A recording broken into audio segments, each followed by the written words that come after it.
And good evening, my lovely Lost Tales, and welcome back to the Blue Rose Respite for my Friday night Spice stream. It's so good to see you tonight, my lovelies. I didn't stream last Friday because I was having a wonderful night out and had a great time as always with my friends.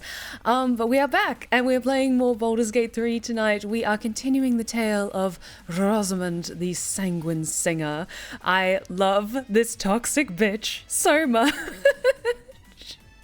But thank you so much for joining me tonight, my lovelies. And first and foremost, thank you so much, Sam, for the raid earlier tonight. You are amazing, not just as an amazing moderator, but you always go above and beyond to support my stuff, so I do really appreciate the raid. Thank you, and welcome, guys, who are still around from the raid.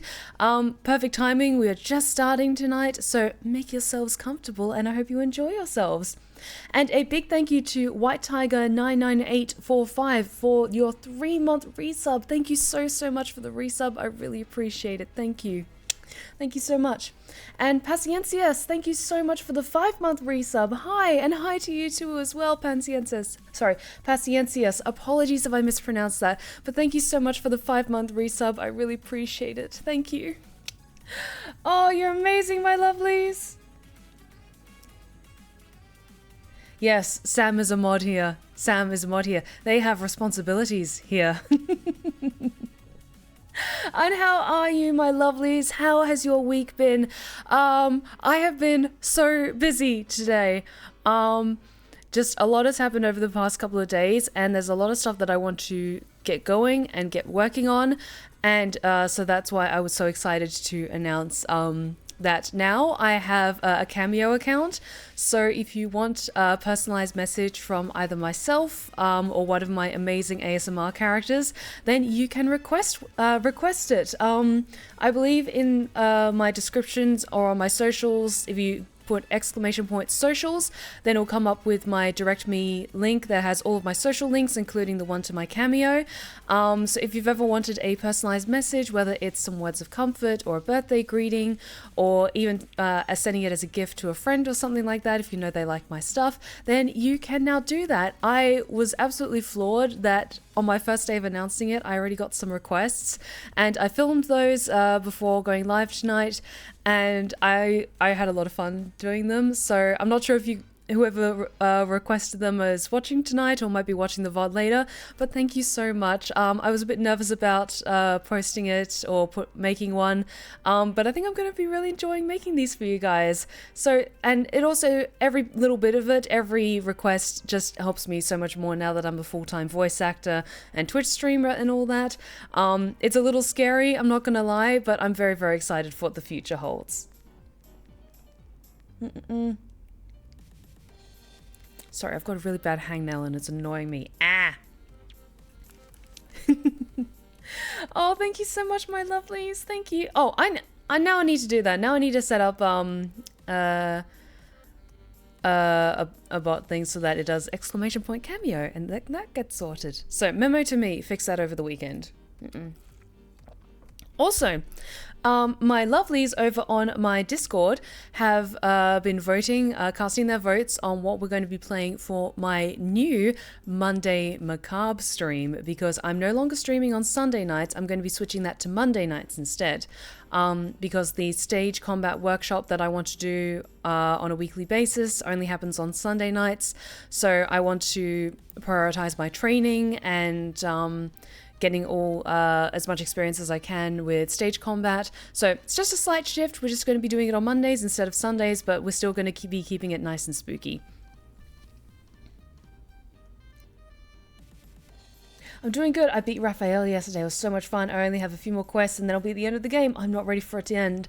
Honestly, King Deadlock, I absolutely agree. Like, you guys probably saw it when I was getting to the last few quests playing as Silesia. I was just kind of like dragging my heels a little bit, like, because I didn't want to say goodbye. I didn't want to say goodbye to my girl. But you can't start a new story until you close, like, or reach the conclusion of the previous one.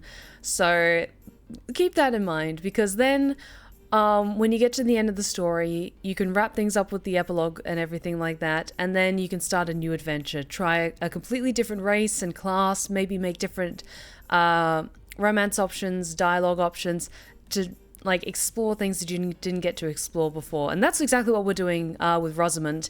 I'm trying to intentionally pick different dialogue options, so I'm not like clinging to what I know the outcome of.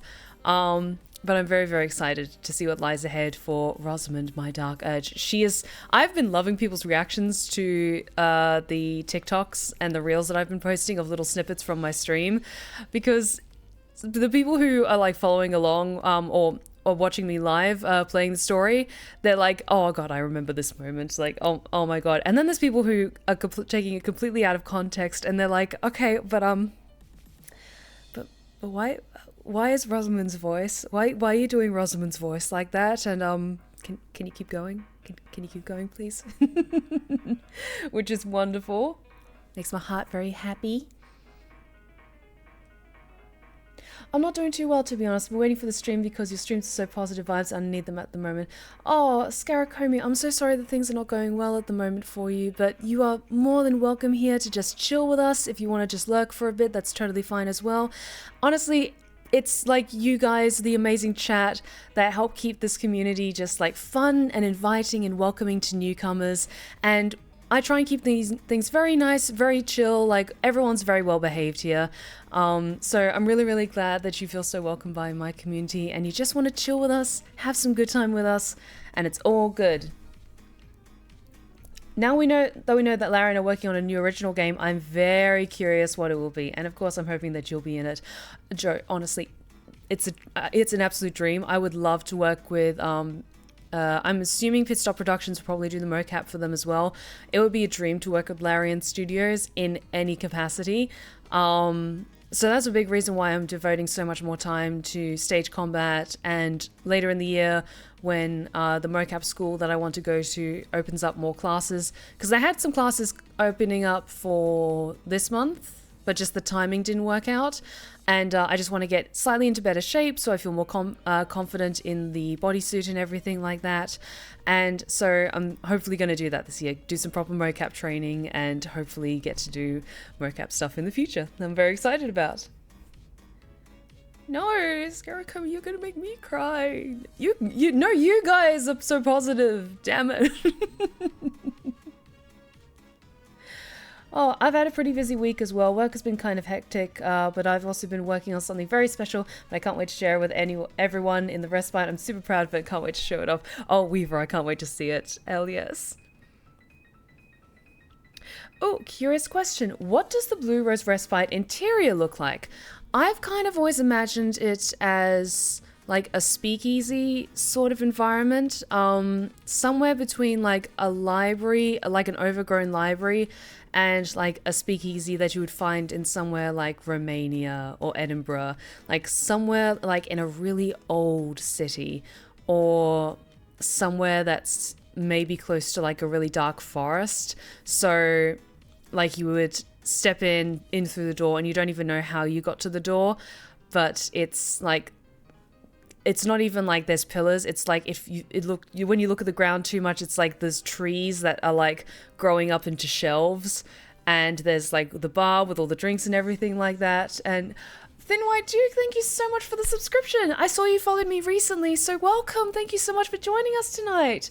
I really, really appreciate it. Thank you. Thank you so much. I imagine there are bookshelves along the walls of the bar. Absolutely. And it's kind of a little bit kind of mismatched at the same time, but the Seraph, she likes a bit of order, so everything like has its place. There's like, it looks a little bit disheveled, but it's like everything has its place. And so Lucius, our lovely imp slash bot over on the Discord, can just get what he needs to get, can make sure everyone's having a good time, and all that good stuff. So thank you so much for asking that. I do have a general like kind of atmosphere in mind for the way that the respite looks. So then you kind of imagine like, then there's me, the Seraph of Stories, and I kind of come up onto my stage with my microphone, just, good evening, my lovelies. I hope you're all in for a delightful evening of enjoyment and entertainment this evening. Even though I'm streaming video games, it's that kind of elegant, classy, but like fun and like enticing atmosphere that I like to embody with my streams and as an entertainer in general. I like to imagine it's like a giant archive with a mix of fantasy and 1930s swing aesthetic. Yes, absolutely. Like, maybe even it has like a little touch of like a darker London or New Orleans flair, where there is that kind of funness. There's that level of like heat and spark to the air, where there's that buzz of excitement from like all the chat like coming in and like making themselves comfortable and like settling in for the show and stuff like that. All the good things. Steph, the voice. I know. I wake up with it every day. I love using it and having fun with it. Like, you guys should hear some of the stuff that I just like chat to myself as I'm like moving around my apartment, just like mutter, and then I'll like say something and I'm like, okay, that hits different. I'm gonna put that in the back of my brain for later. Alrighty, my lovelies. So, are you guys ready to play some more Baldur's Gate 3? Because I most certainly am, because I didn't play any last week and I need my fix. Steph narrating her life confirmed. I mean, this is the story about a woman named Stephanie. And she spent far too much time alone in her apartment. I need to play the Stanley Parable, I swear to God. Also, I was going to mention earlier, the game that looks like it's in the running to be the winner, because I'm closing votes tomorrow. The game that's looking to be running as the winner for my Monday Macabre stream is Slay the Princess, which I'm very excited about because I've been trying to not see anything about that game. All I know is that the main narrator is Jonathan Sims. I am a big fan of the Magnus Archives and the Magnus Protocol so far from what the episodes have come out. So a game with Mr. Jonathan Sims as the lead narrator makes my heart very, very happy. So I'm very excited to play that. Yes. Alrighty, so let's play Baldur's Gate 3. Everything else looks good. Everything looks lovely. Recording, streaming, everything good. Okay, here we go. Hey. Alrighty. So I was doing a little bit of inventory managing before we kicked things off for the night. But I was trying to think, like, what are some things we need to do? So we freed Halson, which is great. But we were going to meet him at the back at the Grove. Sorry, brain head empty, no thoughts tonight. But what I want to do is I want to, even though I said just a few minutes ago about making different decisions, while we still have some degree of health. What a day. Okay, you're not dying yet, Astarion, just, there we go. Nothing hurts anymore. I want to get to where the outpost is in the Underdark, because there are different ways to get to Moonrise Towers, but I prefer the route that goes via the Underdark and through the abandoned Temple of Shah, or the Gateway of Shah, and I want to look around there again. Yes, please and thank you. So we're going to go through that way. We're not super strong at the moment after we had nothing but a fight-filled previous stream, but I want to get that waypoint in the outpost before we head back to the Grove. Are we going to fight the hag in this playthrough? I believe so. Because even though she's like still friendly with us for now, I still want to fight her in the endeavor of getting XP. You've wandered into a forbidden area. You sense it might be time to leave. I go where I want. Nyaha.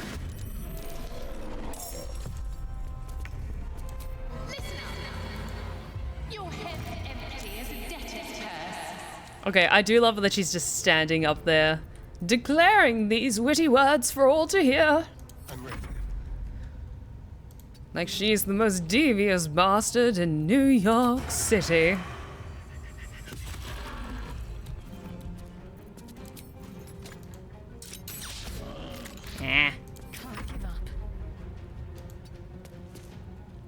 Actually, a little further back than Lae'zel can get in there. Ah, you've got one more. Ah.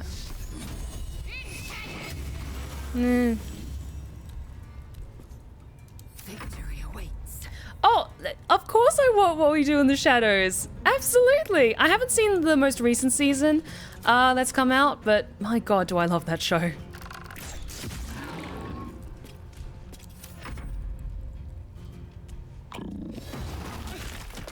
Bitch, how dare you?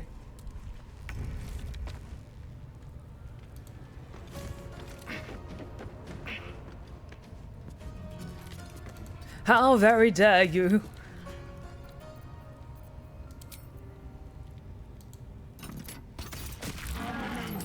Yeah. There's blood in the air. Oh, yes, and also for those of you who don't know, Astarion hasn't revealed that he's a vampire yet. And it's made some interactions very, very funny. Hey. I watch all of it repeatedly. Hell yes. Stay focused.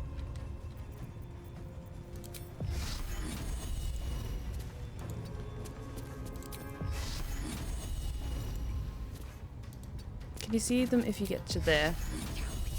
Fine.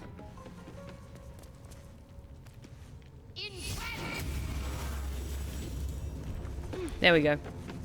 I will ascend.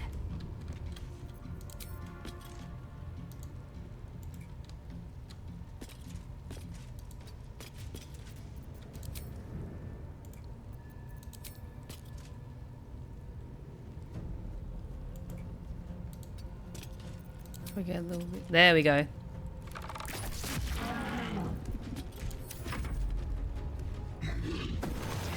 Close at hand. Suck it up, you'll be fine.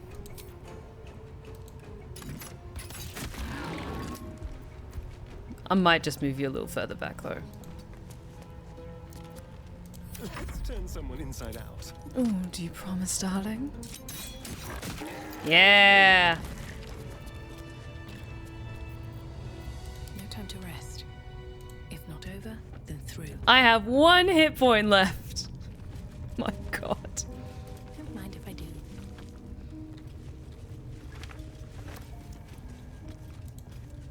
Cursed to put my hands on everything. I think we have 1 more season to go, and then, yeah, I think we're only getting 1 more season of What We Do in the Shadows, and then they're wrapping it up and calling it that. Which, you know, it always sucks when a really good show is I wonder who or what those chains are for. I want to take them. I want to repurpose them later. For my own totally not weird reasons. But yeah, it always sucks whenever a show that you really love reaches its end. But at the same time, if it reaches a satisfying conclusion, or they wrap up the main story that they want to tell, then I'm absolutely fine with that. I say that bitterly because I'm also a fan of Our Flag Means Death. And that was not renewed for another season. And I am pissed. And I'm going to be forever pissed. Just like I'm going to be forever pissed about how we didn't get 1 more season of Hannibal. Which is one of my absolute favorite shows. I mean, it ended. It had a conclusion. It was a very good conclusion. But I wanted more. Please.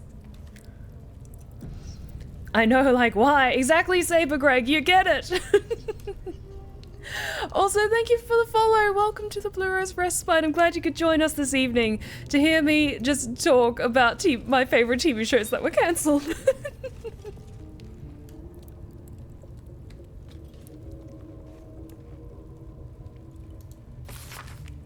Though the book is mildewed and covered in what seems to be imprints of animal guts, one recipe in particular is still legible. There is joy in helping others that I never knew. While I myself have never had any talent for manipulating the weave directly, I cannot get the look of wonder on Nick Cross's face out of my head.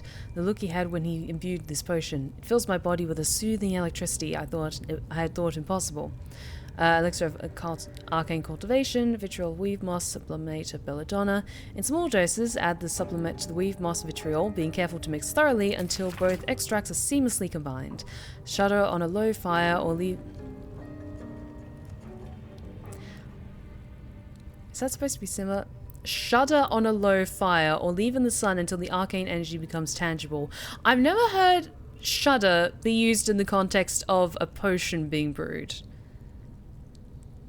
Like, it makes sense, and it's just a kind of interesting visual to imagine, like, a potion kind of... I guess, like, visually, I'm imagining, like, it not quite being a simmer with, like, little bubbles, but just kind of like that low kind of... If it's quite thick and glossy, like a gravy, then it has, like, that slight shimmeriness to it or something like that. Yeah, it was just one of those things, like... I couldn't quite visualize it, but now that I can, like, okay, that makes sense. As always, when in doubt with alchemy, just recall the rule of 3. Thrice the same ingredient forms an extract excellent. Or how we didn't get more dark crystal. I can go on forever about that because I am so pissed about that dark crystal got cancelled. Boo!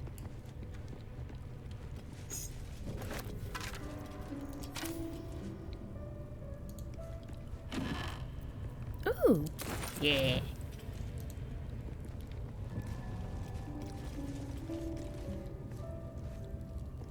I would like to sign my petitions about the OA and the Expanse, please, and thank you. Also, Shadow and Bone. I am so salty about Shadow and Bone because I love the books so much. Like, I didn't grow up reading Shadow and Bone, but I've read all of the Shadow and Bone books, and I've read the first of the Six of Crows duology, and they're amazing. And I am bitter. Okay, I'm not gonna linger on any more frustrating subjects, otherwise I'm just going to get angry, and I want my streams to be fun and engaging and exciting. So let's talk about the good things that we loved in these shows rather than their untimely cancellation.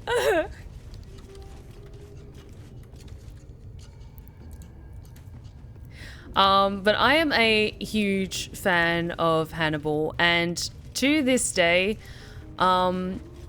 the team, including, like, from what I understand, the director, everyone involved, including Mads Mikkelsen, is like, if they get greenlit for another season of Hannibal, or... We have moving plates and some symbols.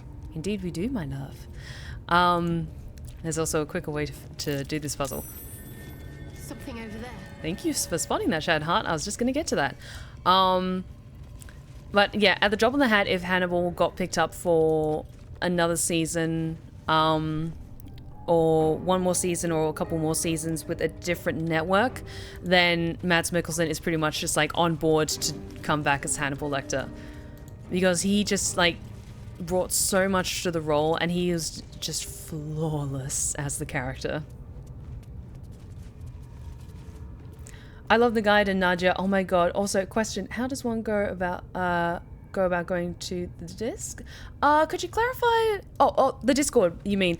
So my Discord is for my Twitch subs as well as my patrons of my whiskey tier or higher. I have several reasons for making it just... It's kind of like, the way I describe it is that we're all part of the Blue Rose Respite when we're hanging out in my streams, and you're all, like, absolutely parts of my community, but I just keep my Discord server as, like, kind of like the VIP lounge for just the people who go above and beyond to support me. We have a lot of fun over there. You guys post some amazing stuff. But yeah. It is just for my Twitch subs and my patrons.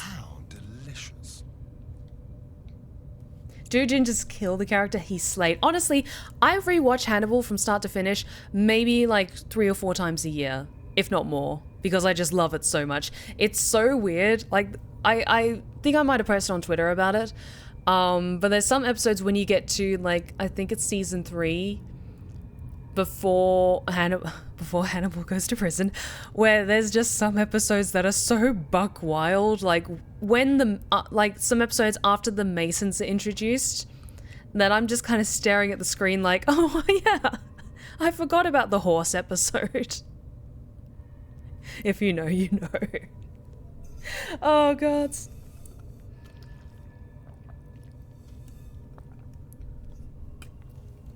Mads and Keanu are walking gods. Listen, my man Keanu Reeves can never do anything wrong. I love that man so much. And Mads Mikkelsen just looks wonderful. He looks like an absolute dream to work with. I dream of one day being able to work with him on something. Still brilliant, despite everything. So Stephanie, if you could pick one scene from one TV show or movie to put in a museum as one of humanity's greatest works of art, what would it be? Okay, so when you say works of art, there are several amazing standalone episodes and TV shows. But one of the ones that I immediately think of that just, if you're going to do a single episode of something and you can't have any other episodes for context, the Van Gogh episode of Doctor Who. It's a single episode. It tells a full and complete story. And at the end of the episode, everyone is crying. Hey Andy, how's it going? Thanks so much for dropping by. And yes, if you do unlock that lever after someone spots it, then yes, you can just bypass this whole puzzle and just go straight through. And it's great. It saves so much time.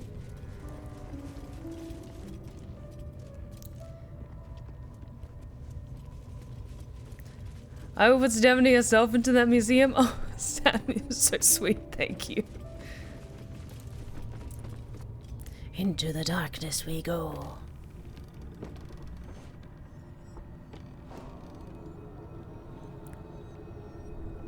Yeah, Thin White Duke, I absolutely agree. Like, it's tricky, and I mean, if I'm playing this off stream, then I try and give it a good try to solve it myself. But just to keep things moving nice and smoothly, I'll just use the lever. Oh, don't you worry, Astrid. I'd much rather be outside with the sun on my skin. If you're going to complete the hallway, by all means, return topside. You could use the color. I love these crazy kids so much.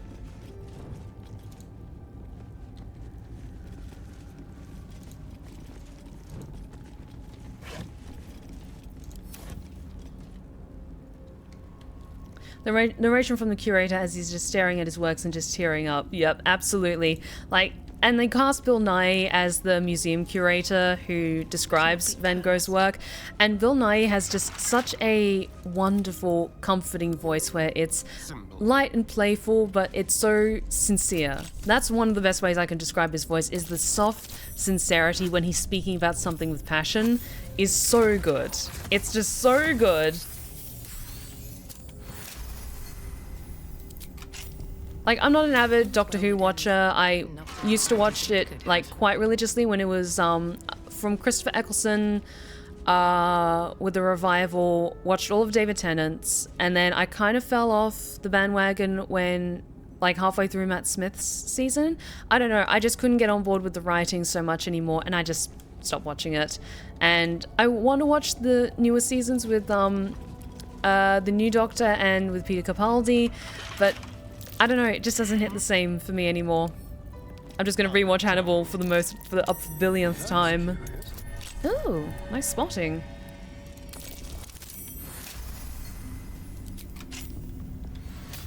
Wretched thing, pull yourself together. I'm trying, okay? Don't be mean. Also, I don't know if we've found this before. Ooh! Okay! Careful, Lae'zel. It's dark around here. Would be a terrible shame to lose you forever. Yes. Do keep your wits, Shadowheart. Should a dagger suddenly slice your neck, we may never know who's to blame. Why does it feel like Lae'zel is side-eyeing Rosamund when she says that? Hey, Captain Hare, how's it going? Yes, we were having... Or I was having a nice little passionate rant about my love of Hannibal. Stay vigilant. And, There are traps here.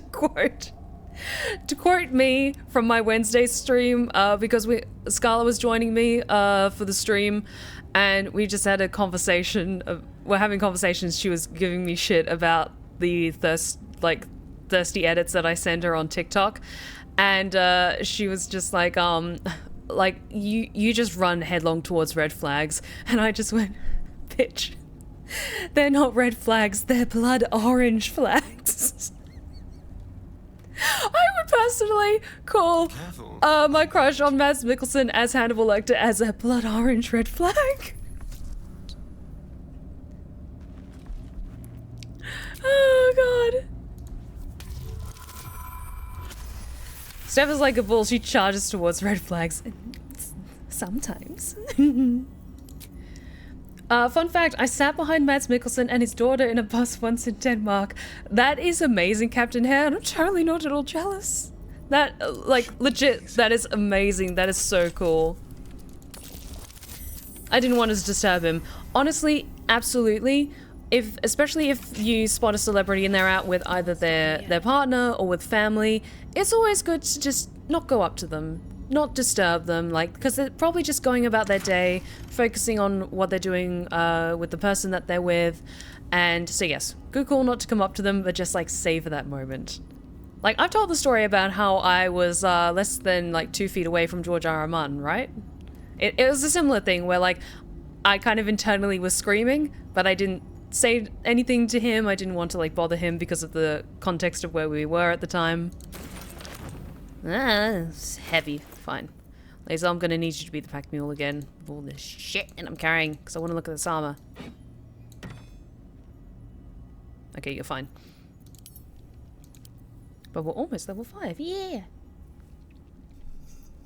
Well, what is this armor I got? Luminous armor. When the wearer deals radiant damage, they cause a radiant shockwave. It's medium armor. When Minthara joins us, that might work for her. Especially because we stole her armor and gave it to Astarion. But I also want to see just quickly... Can't afford to stay idle.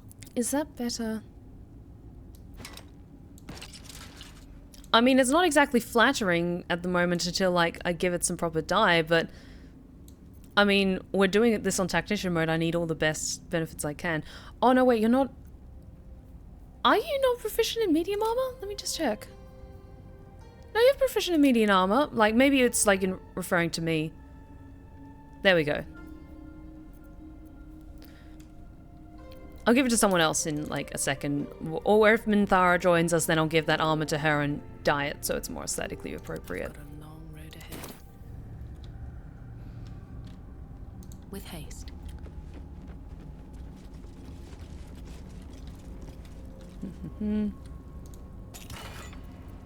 Why did I not look at that before? Helmet of Smiting. When you apply a condition with one of your smite spells... Okay, that is also very good for paladins, but we don't have a paladin with us at the moment, so I'm going to send that to camp. Yeah. Oh, have I not told the story about how I was, I was really close to George R.R. Martin? I can tell that story.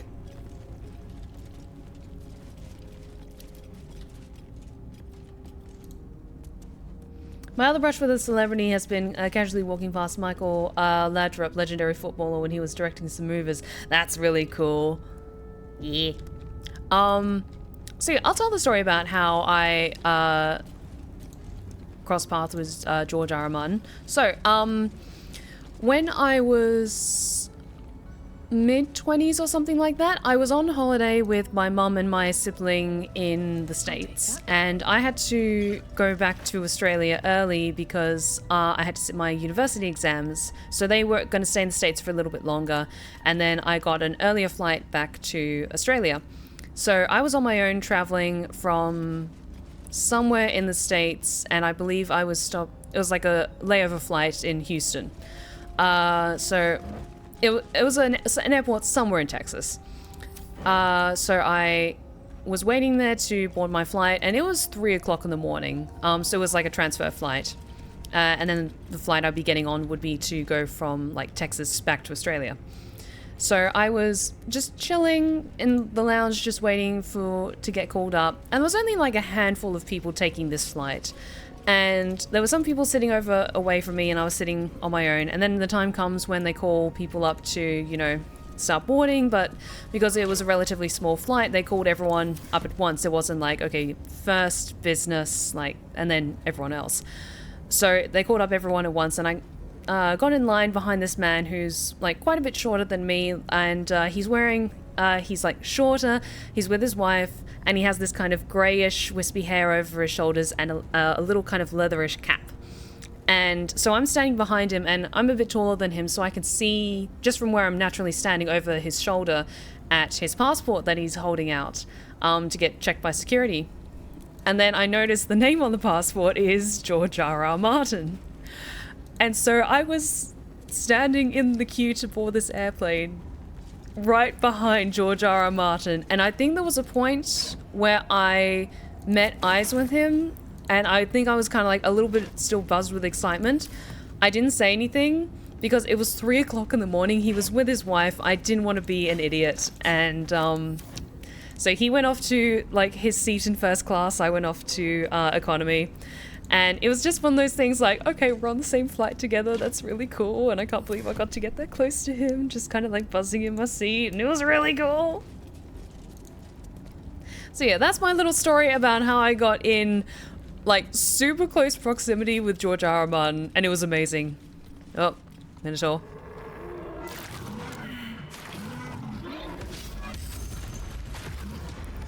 Just fucking try, bro.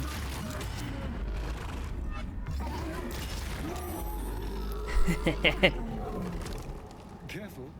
Not everyone looks this good dead.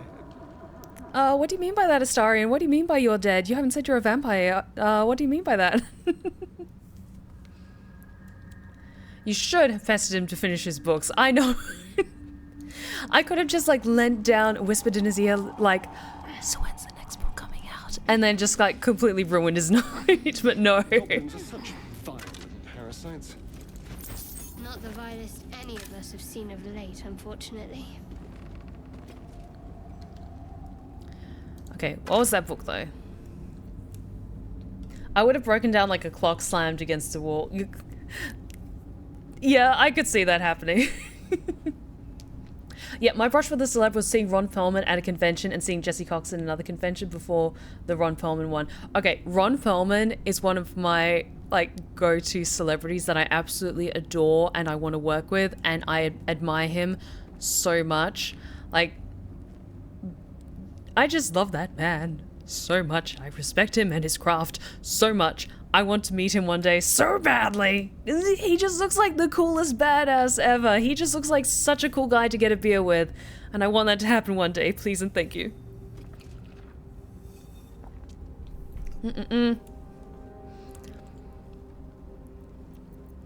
Okay, let's have a little read. And then we'll head back to the grove because we've got the waypoint. This place is dark, but the lady's light shines yet. Just as the drow had almost broken through, Jarrus rallied the last of the initiates and charged forth. For a moment the cavern shone with Seluna's own brilliance. I'd have gladly gone with them, wound or no, but Jarrus bade me stay and hold the gate until his return. I am to keep the records too. I'll save space to write of his victory. It's been days, hours, since we collapsed the tunnel. They were supposed to return after the battle. I cannot dig it out on my own. My eyes won't get used to this darkness, but I can hear them stripping the dead. I'm sorry I haven't learned the death rites yet, but I will hold the gate, I promise. His final entry is barely visible, more faint scratches than legible writing. Sorry.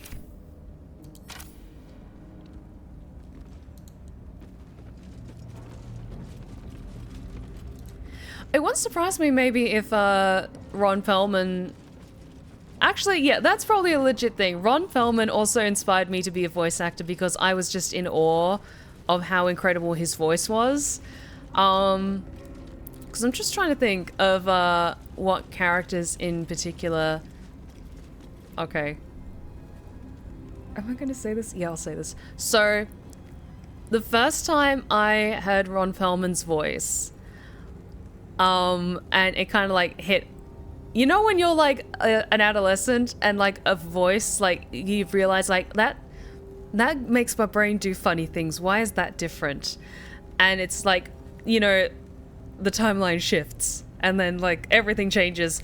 A combination of both like, oh, I want to learn how to do that with with my voice, and then also like, I also like the way that he sounds. So do you guys remember the animated Aladdin TV series that Disney made in the 90s? Just asking, because I believe you played a couple of characters in that series, but there's one character in particular that might have been one of my first serious animated crushes. Okay, so this explains so many things about me. I'm kind of pissed that Scarlett isn't here to hear this, but you guys are going to tattle on me in Discord, I just know it. So I hate this, I'm getting the giggles. So do you guys remember in that Aladdin animated TV series, there's an episode where there's a guy made out of plants who comes back to the Sultan to claim something that the Sultan promised him, which was his dearest flower, or his most prized flower, and then that of course is being Jasmine, and so she's kidnapped by this towering, eloquently speaking plant person who then spirits her away back to his grove in the middle of the desert, and he's voiced by Ron Perlman, and his name is Arbutus, and this character has been seared into my brain since I was like 7. You could probably Google it and just go like Arbutus, Aladdin TV series, Ron Perlman, and then there'll be like some clips of him that'll come up. That might have been a reason why I like people with like amazing deep voices and also monsters, maybe. It explains so much. Oh god. Oh my god, it explains everything. You know when like you see a movie or like you think of a character from your childhood and you're like, yeah, that makes a lot of sense. So yeah, there's that in Tonight on Steph Maybe Says a Little Too Much on Twitch. Alrighty, let's go back to the grove and then we'll take a long rest. I'm looking at him now and he explains everything, yes. I just looked him up, makes sense. Okay, but do you guys see the vision there? Like, because there's sometimes people who post, or talk about, like, their childhood animated crushes, and they talk about, like, Kovu from The Lion King 2, or Robin Hood from Disney's Robin Hood, the Fox. And those are all 100% legitimate. For me, I think my first childhood crush was Arbutus from the Aladdin animated series. Yes, Mum? Check twice myself. Grab your bag. Sure. We're moving. Need every last copper piece. A scout just reported. The goblins' leadership has been decimated. We might escape this place yet. And I hear you are the one to thank. I'm grateful. I took a collection from all of us. It isn't much, but you've earned it. Thank you. I say that as I'm like visibly like bashed up from the fighting. Thank you. It's not enough, but it's all we have. Halsin will likely want to thank you too, mind. He returned just a while ago. I believe he's catching up with Korga. As for us... No armies at our heels. Amazing. We can finally leave. But perhaps we need not speak of farewells. We'll join your camp tonight to celebrate if you'll have us. We'll see you there. Oh, interesting. Let me just check something. No, that's not right. So... Sammy B, thank you so much for the follow. Welcome to the Blue Rose Respite. Enjoy your time with us. Action, not reaction.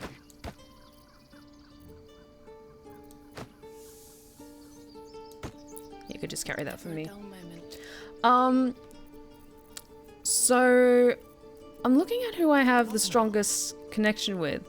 I don't think we're going to get the romance scene with Astarion as Rosamund because they're on good terms, but he hasn't revealed himself as a fucking vampire yet. Huh. A thought occurs. Let me just check something, because I'm thinking I might do one more long rest while we're still at the waypoint area in the Underdark, then come back to the Grove, because when you have this conversation, then it triggers, okay, the next time you do the long rest, it's going to be, like, the Tiefling party. Let me just check something. Because he hasn't revealed himself as a vampire yet, which, Or should we just proceed and he still hasn't revealed himself yet?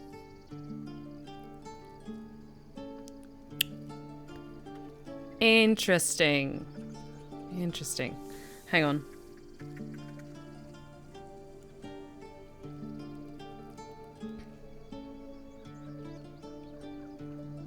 Just check. Go away.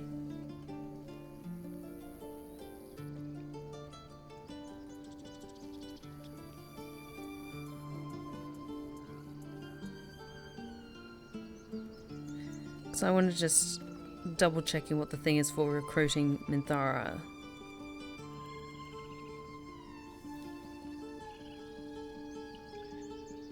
No, that's all about if you want to be mean. Nah, it's fine.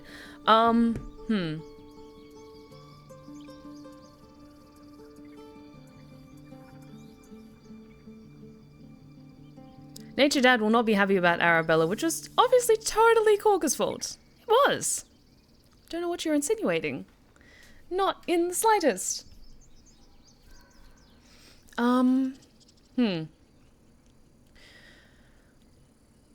So because I've been trying to pace myself a bit with the long rests, mostly because I wasn't sure about how much food that we had, but we do have enough now that we could do like an additional long rest before having another long rest shortly after with the Tiefling camp. I might go back, load a previous save, and do a long rest at the Sulunite outpost, and then we can come back to the Grove refreshed, because I want to just see if I can get just that little bit closer with Astarion if we have that conversation about him being a vampire. Maybe. I don't know. I just want to have like one extra long rest, so that we're all nice and spry and good to go when we get to the party. So many scrolls. Gotta give some of these to Gale. It's probably silly, but I wanted to tell you yesterday I listened to your audio stories and I really liked them. I listened to all of them except the Night Angel one. Yesterday I decided to binge all of it while I worked, and oh my goodness, it's so good. I hope to just want to say now I've listened to all your big stories. Thank you so much. I love the way you write. It's all thanks coming to my TED Talk. I'll stop nerding now. Oh, Captain Croak, that's so sweet. Thank you so much. Like, I know Night Angel definitely isn't for everyone, and especially because it is a darker series with a lot of heavier, like yandere, like violent themes. Always proceed with caution and take the content warnings seriously. But the fact that you still chose to like just give it a try, see how you felt, and that you really, really enjoyed it so much, it really means a lot. Thank you. Alrighty, so let's take a long rest. Oh yeah, we've got plenty of supplies. We've got over like 1,000 supplies now. We're fine to take long rests in abundance now.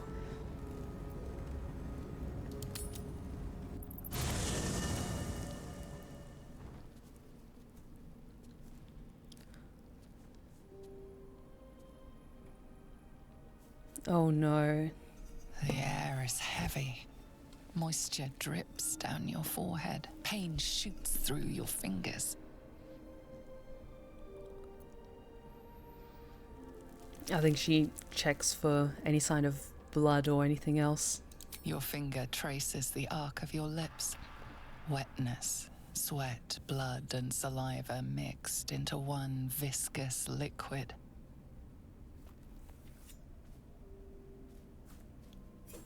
Shukil Gake Vlakith Mazathok.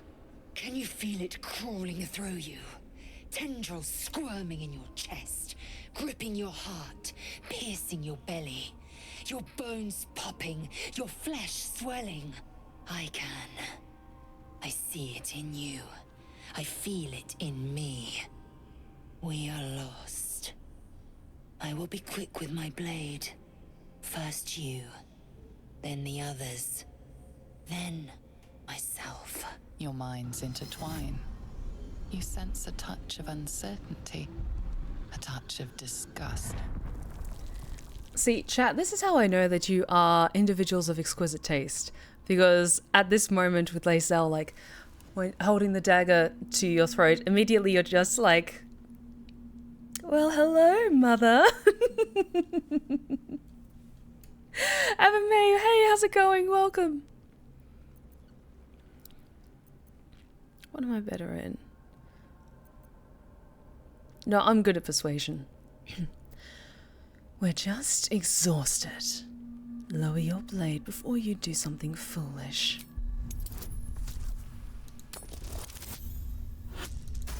Hell yes.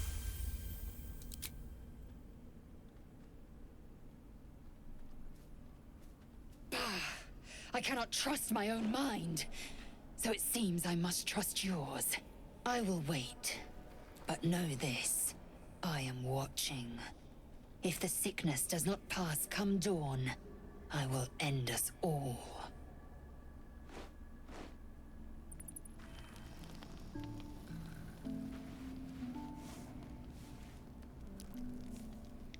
Okay, you're not ready, chat.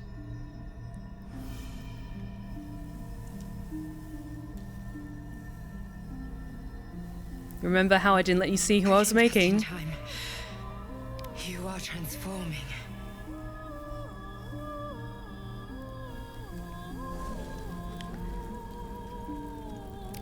I know your voice. I've heard it before. Yes, you have. I saved you before.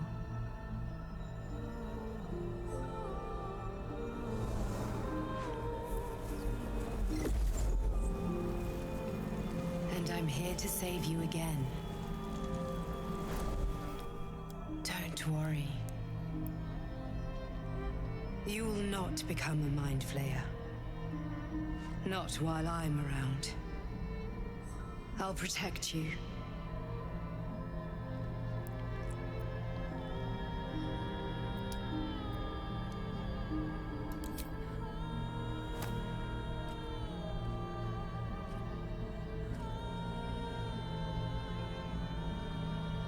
We haven't much time, so listen closely. There is great potential within you. It comes from that parasite. Your instinct is to resist the power it gives, but you must accept it, nurture it. I will keep it from consuming you, but for the sake of both of us, you must learn to wield it.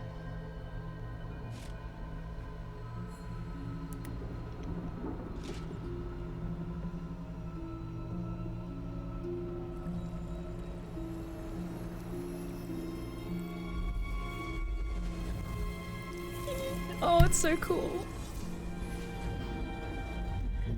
Oh, and seeing my girl Salacia, like...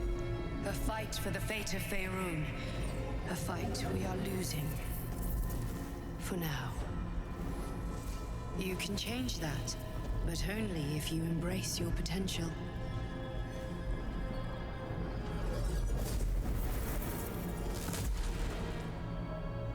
I have to go. The enemy is closing in. I will be back.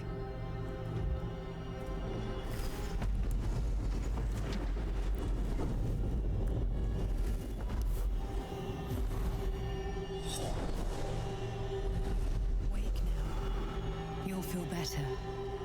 I promise.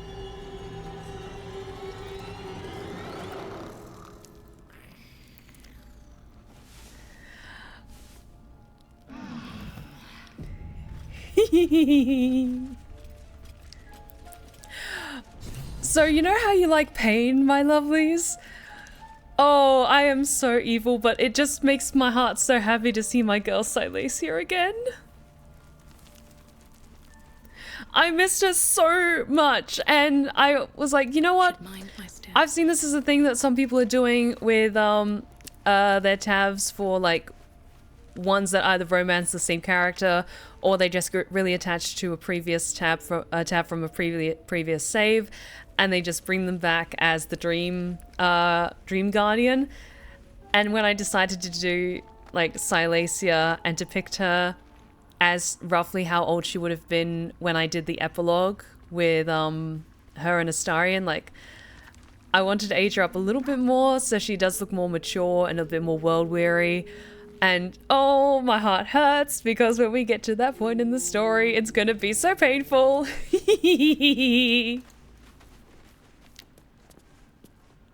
Also, yes, it's so good to see her like talking and everything. Just it's so good.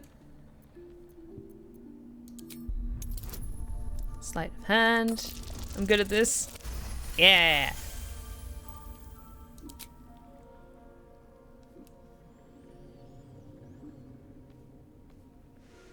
He relinquishes the ball. It is well chewed and slick with drool. Who's a good boy?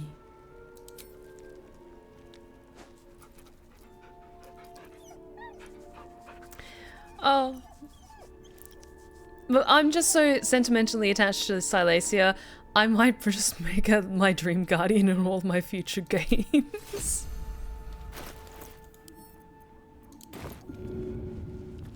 Okay, you're going that way. Let's throw it this way. Yay! Go get his scratch.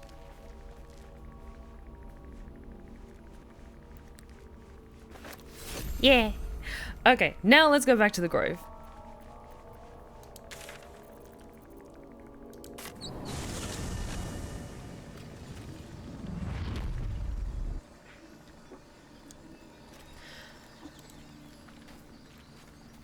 Okay, we have our first pick my voice of the night from Captain Croak. I have to go in a few minutes, but also, can I pretty please pick Night Angel while I totally don't work on a tiny fan art of her? Why, Captain, you're too kind to request me back. Oh, my little stars, you are shining so brightly tonight. I trust you've all been taking care of yourself in my absence.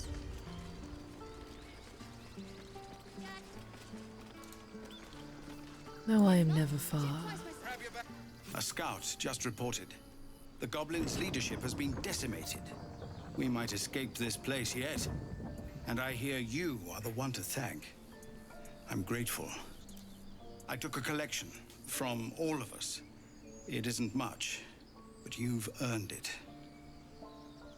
I accept payment in blood and sweat. It's not enough, but it's all we have. Halsin will likely want to thank you too, mind. He returned just a while ago. I believe he's catching up with Korga. As for us... No armies at our heels. Amazing. We can finally leave. But perhaps we need not speak of farewells. We'll join your camp tonight to celebrate if you'll have us. We'll see you there. Oh my. Are you getting flustered, my little stars?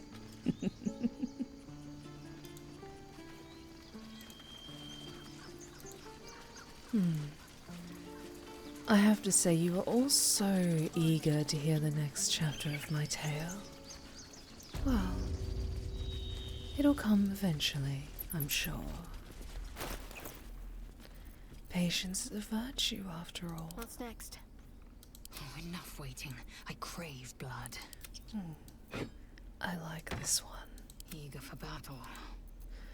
Let's get some of these more cumbersome items back to me. Don't touch me.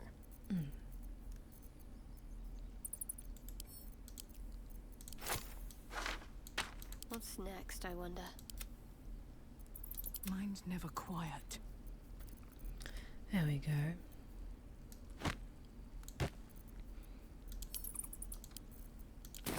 Exactly. Noble types won't want a tiefling cooking for them. Scarlet says, I have good taste for once. But do I have to haul it around? Until we make the coin for a proper ox, maybe. She knows who she mocks. Oh no, some of you are saying you're not flustered. Well, a heart races both in passion and in So fear. it's true. You scattered the goblins. Peace can finally return to this corner of the Sword Coast. Thank you. I'm just glad I could help. As am I. And I'm sure those poor refugees would quite agree. I want to trade if you have anything good. Of course.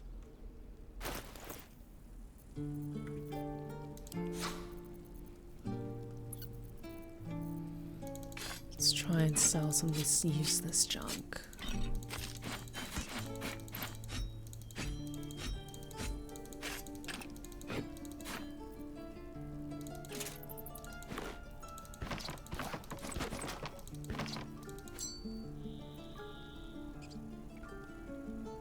None of us carry. Oh, Minthara might carry that brand.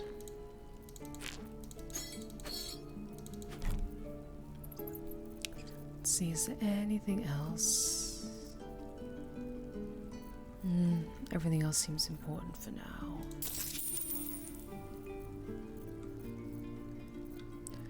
Anything useful we can take? Let's grab some of those, shall we?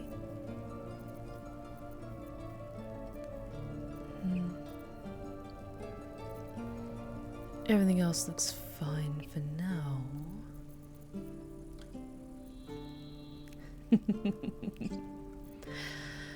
You all get so flustered so easily.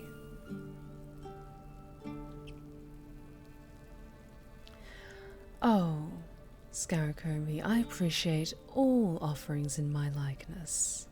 But it was very sweet, thank you.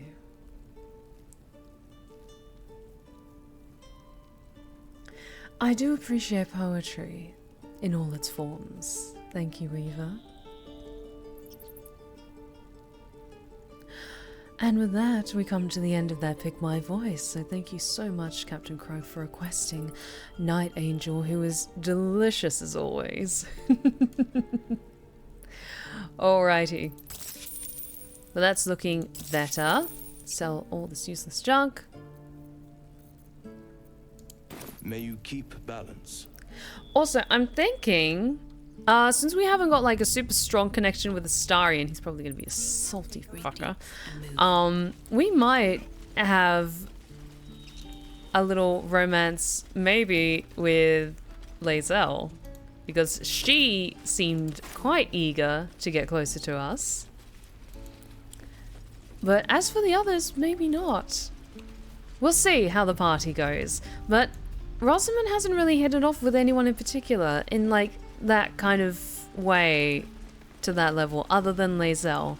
And you know what? Yeah, I could absolutely see it. With her sensing more power and potential in staying close to Lae'zel and deepening that bond in a physical way.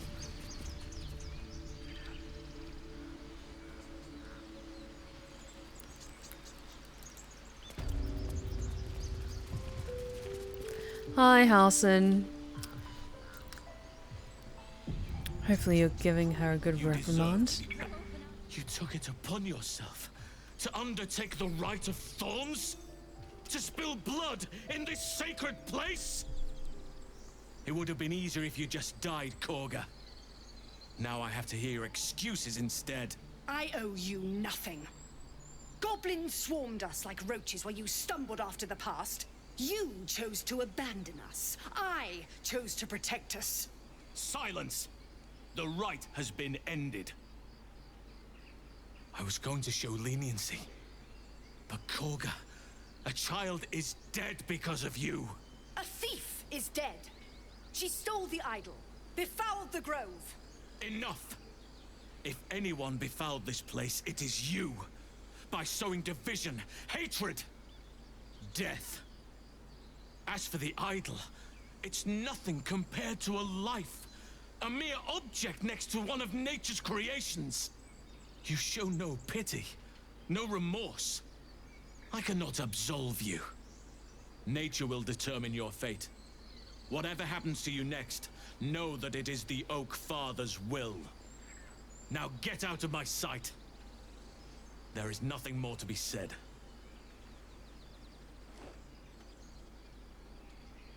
Apologies for that ugliness. A more bitter homecoming than I would have wished, but at least the grove stands. Thanks to you. Yes, it was terrible what happened to Arabella. Good thing you got rid of the person responsible for it.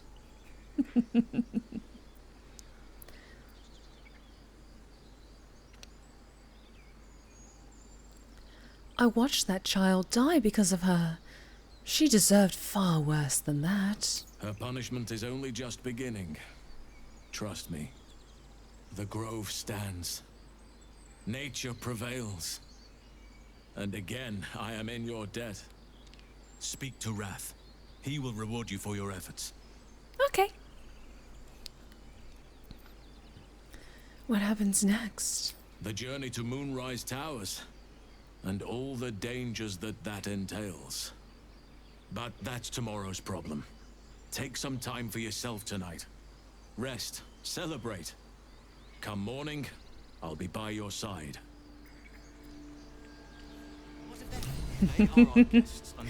Gaslight, gatekeep, girl boss. Oh, thanks for the stretch check. Ah. And what have you brought? Harmony? Balance? Fuck you, Korga. Yeah, it's totally your fault Arabella died. I'm hearing happy dark urge noises, yes. Oh, let's maybe see if we can have a chat with Korga. Peace. Enjoy it while it lasts. Okay, she doesn't want to talk to us, that's fine. Where is Wrath, actually? I think he's in the main, enclave. Seems simple enough. Oh yeah, whenever I do my stretch checks, you're probably going to hear various degrees of like snapping and popping, and that's usually like either my shoulders or my elbows, because I'm kind of sitting here in like T-Rex pose, doing my tippy tappies with my keyboard, and so my elbows do get a little bit stiff after like 2 hours. I got them brittle bones, even though I go to the gym 6 days a week. Oh, Wrath, Halsin said something about a reward? You done it. You brought Halsin back. Thank you. You're welcome. No, thanks is not enough. May Sylvanus bless you for all your days. Oh, I hope so. I cannot imagine taking on a camp full of goblins was a simple task. No, it wasn't. Where's my reward? For someone like me, it was pretty simple, actually. Fair enough. I should not have underestimated you. Let me show you on your map where you can find the cache. Take this rune. You'll need it. Place it among the pedestals inside our library. When the wolf glows brightest, everything in the vault below will be yours. Why, thank you. Just skipping on by, happy as a clam. No, it was, it wasn't in here, it was, where Nettie is, that's right.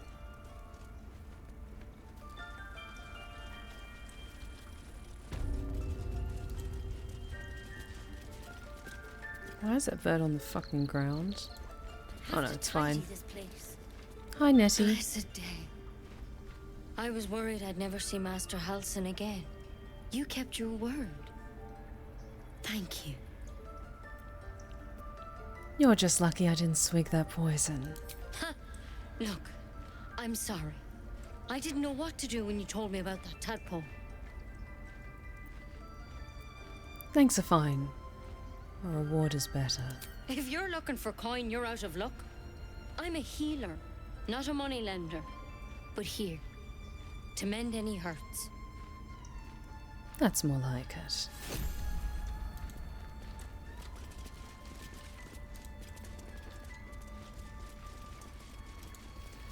On a bright note, I applied to work at my local CX store. Oh, awesome! Hope you get it. Okay, that's the empty spot where we put the thing. Oops. Did not mean to do that. There we go.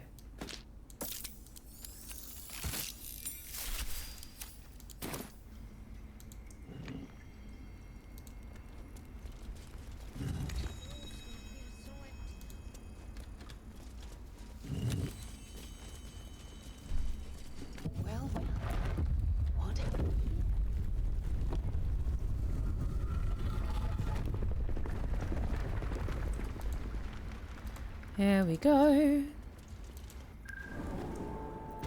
Get all the shinies. Yes. Yes. The Emerald Enclave won't send help even if I asked. This land is wounded and the rot is deep, but it's deep everywhere. I can't wait for help to come, but perhaps I need not face the darkness alone.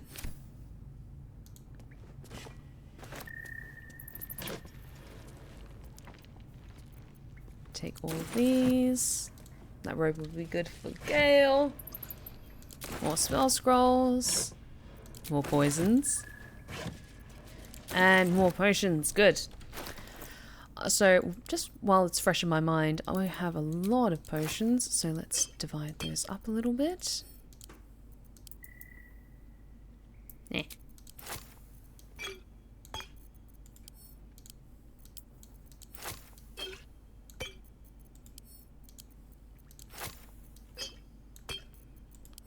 Go, that's better. Indolence breeds madness. Just organize these just a little bit. I'm ready. Someone there? Okay, and you're fine for now. Let's move. There we go. I should give some of these poisons to Astarion, because you can make better use of those. What was in this pouch, actually? Oh, nice. Apple and some mugwort. There we go. And just drop the pouch. Hey, there we go. Got about 3,000 gold. Okay, it's nothing to sneeze at. At the ready. Oh, and that book I should probably look at. Harper's, the most well-known of the Sword Coast's cabals, perhaps, but certainly not benign in its shrouded doings. My sources claim to be those... sources claim to be... My sources claim that those belonging to, in this mysterious faction abhor power, but if that is so, why do they not expose the revelations of their inquiries for the public good? Why indeed? Because knowledge is power, and the Harpers intend to keep both for themselves. Shadow Druids, weigh the life of a man against that of a sapling oak. Which do you value more highly? Ask a Shadow Druid the self-same question and be shocked by their answer. This dangerous group utterly disregards intelligent life in favour of the life of plants and insects. Their perversion of the natural order leads them to plan and execute plots so dastardly that the mere description of one would leave you glancing sideways but at your begonias.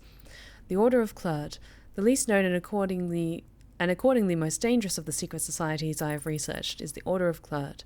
My sources tell me this shadowy conspiracy of murderers, mutilators, and tyrants regularly meet to plan the demise of any number of innocent citizens of our fair land. What's more, they like it. Are they accepting applications? Dark Justiciars, I shudder even to inscribe their name upon the purity of this page. I shall leave it at this. They worship Shah. Wahahaha. Ooh, good question. Steph, corset or no corset? It's very important for my next art piece. Are you talking about my personal preference or like a specific character? It's very different things.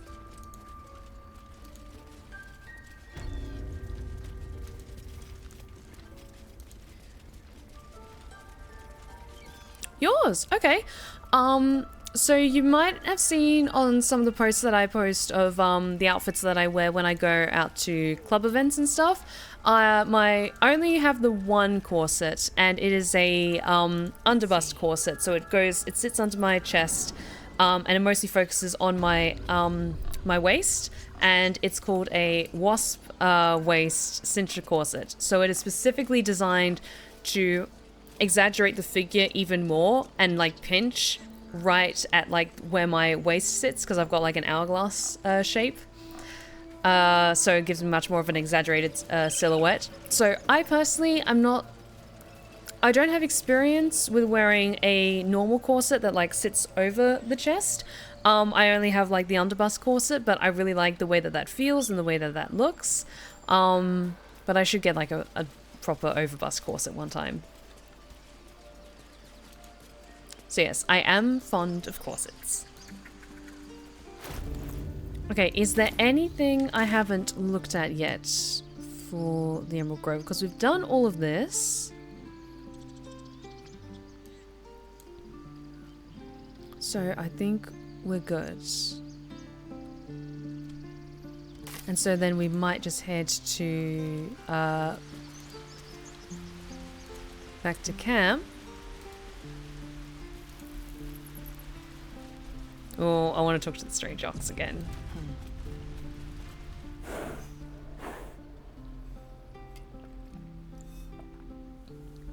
Okay, you're not going to do anything else?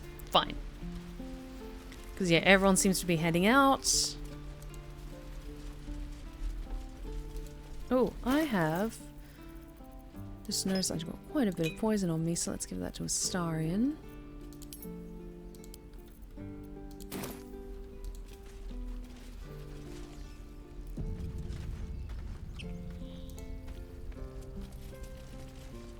Steph could wear an 80s office suit and still make it look timeless. Okay, so I've been wanting to get like a tailored suit for a really long time now. I'm waiting until like I'm much more like settled into my body shape, because I'm currently like my physique and measurements are fluctuating so much at the moment. So I'm waiting for that to like settle and like settle down and to solidify on like, okay, this is what my body shape's going to look like for the foreseeable future before I get that a tailored suit. But I would love to get like even like a slightly more 80s style one with the pointed like shoulder pads. That'd be so cool.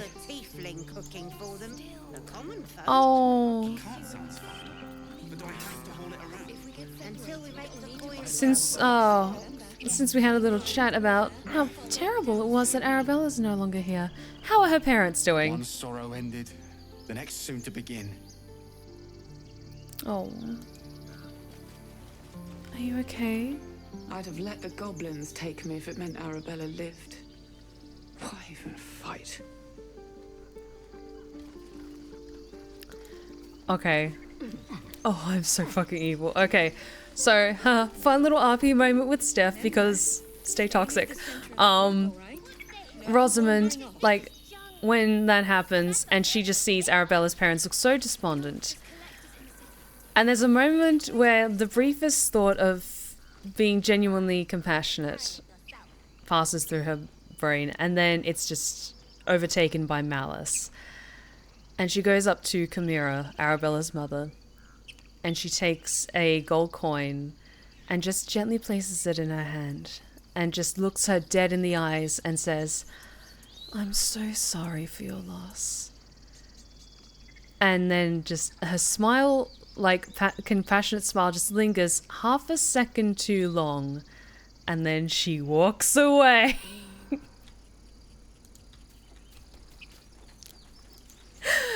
Dark Urge Stay Toxic 2020 challenge. You run, and you do not stop for anything.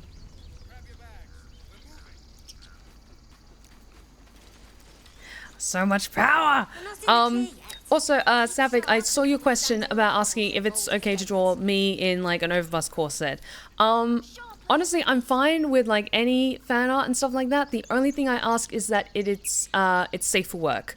I just don't feel comfortable seeing myself or my characters put in an overtly sexualized way, or in like sexual scenarios. I can't control the fan art that people make, but that's just my personal comfort and preference. Just anything safe for work is totally cool with me. So if you're going to put me in like a dress or like a corset that's just a little bit more covering, not so like emphasizing too much, then it's all good. Oh, stay toxic. Is there anyone else? Also, since we're on the topic of fashion, do you possibly have any fashion advice for men when they are out on the town? Good question, Lord Azul. I know a lot of people make those posts about like, oh, why don't men dress this way anymore? Why don't men dress that way anymore? I would say when it comes to men's fashion is there are certain timeless pieces that will look good on anyone, but it's all about the way that you wear it with confidence and the way that you style it. First and foremost, wear clothes that you feel at your most confident and at your most comfortable. There's a big difference between like going out and buying pieces that, you know, whatever is currently in trend at the moment, and then putting it on and just like not feeling like yourself. Like if you feel more comfortable in like jeans and like a t-shirt, absolutely. If you want to then style it up a little bit, which is what I tend to do with the outfits that I wear, what I'll do is I'll wear like nice fitted jeans, and then I'll tuck my t-shirt into my jeans and just have like a little like almost like a little lip or like a muffin top of the shirt hanging over the edge of it, because then it shows like the jeans like fitting my legs, but then it also has that slight bagginess of the t-shirt. When it comes to men's fashion, I'm maybe not the best person to ask because I'm not sure of what like would be the best fit for a lot of guys. Also, it depends of course of what you find flattering for your particular body type as well.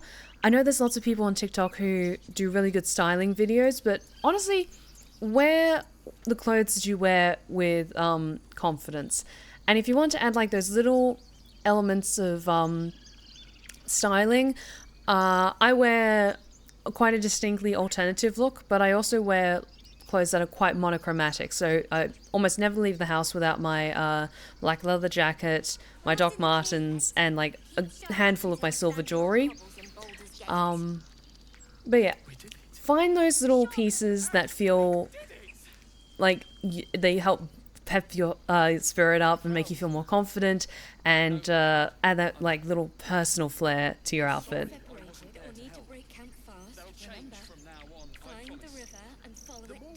Gotcha, Steph. I personally don't like drawing stuff that isn't not safe for work.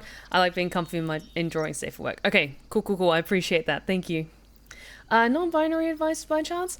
Honestly, the same thing kind of applies for what my understanding of people who are non-binary wanting to style their own unique looks and stuff like that. Again, dress what is most comfortable for you, for your body, that makes you feel like the best version of yourself. And like that can be like if you feel more comfortable wearing like longer coats or skirts or jeans. Maybe you want to wear like looser jeans if you don't want to like show off the way that your legs are shaped so much, but then you wear like a tighter fitting top or something like that. I personally lean towards like wearing something that's tight and fitted, balanced out with something that's loose and a little bit flowy. So I'll wear like nice tight fitted jeans, but then like a slightly oversized t-shirt, and then my leather jacket on top of that. But that's just my personal taste because I like showing off my legs because I got great legs.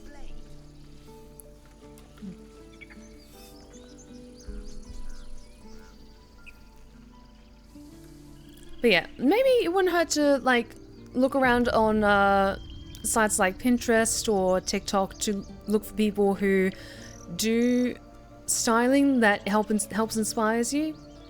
Honestly, have a think about what outfits that you find interesting or intriguing or you think look really cool on maybe characters or actors and actresses that you like, and then maybe make a point of like, okay, do I think they'll look good on me? What is it about their outfit that I like so much? Little things like that. Hopefully that helped. it's always tricky giving fashion advice, because unless I can see someone like directly in front of me, I'm not sure if I'm like the best way to like kind of communicate like little tips and tricks. I'm gonna send those robes to camp because I've been talking for a while and I want to keep moving.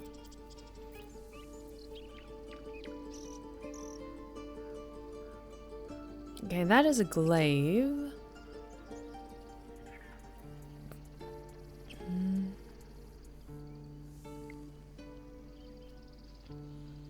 It's a two-handed weapon.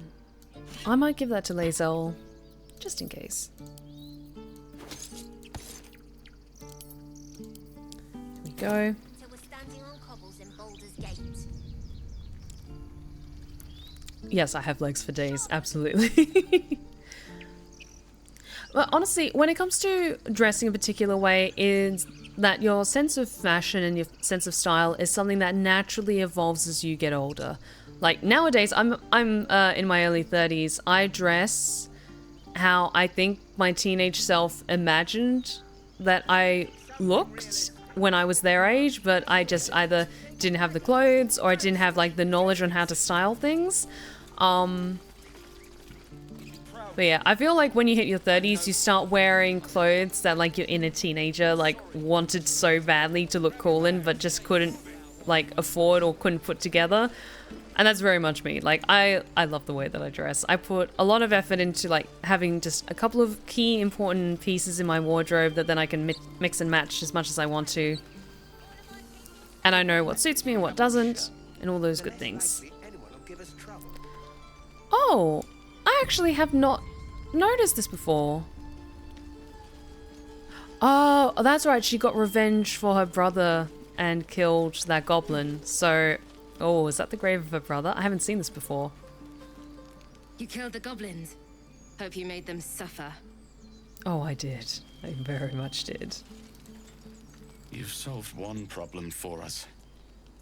Guess it's on us to solve the next. Damn right. Can't do all your work. Everyone has their own taste in fashion. It's something you kind of have to develop yourself most of the time, unless you're doing something fancy like balls or something. Yes, absolutely, Weaver. And you kind of... There's nothing wrong with your taste fluctuating, but I will say, don't get caught up in just trying to follow whatever is the most common trend at the moment. Like, because honestly, tastes and fashions change on a weekly basis, especially with how social media works nowadays. Where's Kevlar? Because we were going to go and head back to camp. Sorry, it's not Kevlar, it's Zevlor. I'm an idiot. If we get separated or need to break camp fast, remember. Where are you, Zevlor? Follow it downstream.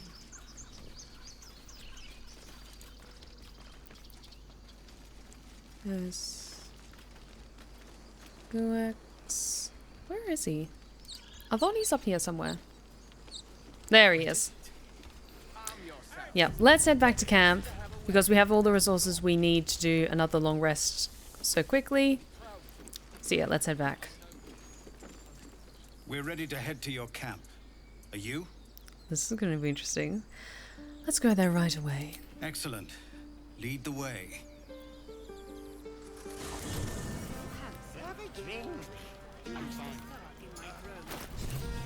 Why am I wielding my sword? Like, hang on.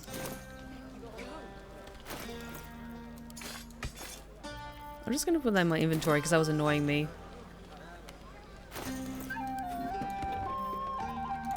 There we go. Oh, I think I'm accidentally pressed U, that's why. Let's try that again. There we go. Yes, I had it unsheathed, that's why. Oh, Scratch is being such a good boy. Okay. Oh, okay, Astarion wants to talk. Okay, I'm so curious. Are you gonna tell us something, Astarion? Oh look, the circle's still there. Isn't that nice? It's a shame we don't have a bard to entertain us tonight. Oh wait, I'm here! Astarion. I never pictured myself as a hero. Never thought I'd be the one they'd toast for saving so many lives. And now that I'm here...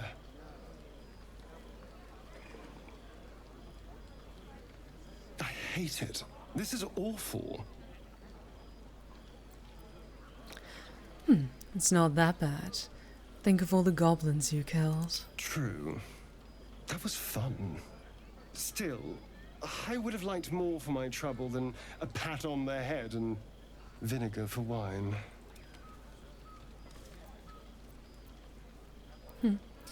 True. The goblins would have thrown a wilder party. I'm just looking for a little more excitement.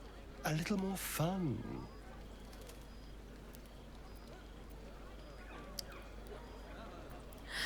And what's your idea of a little fun?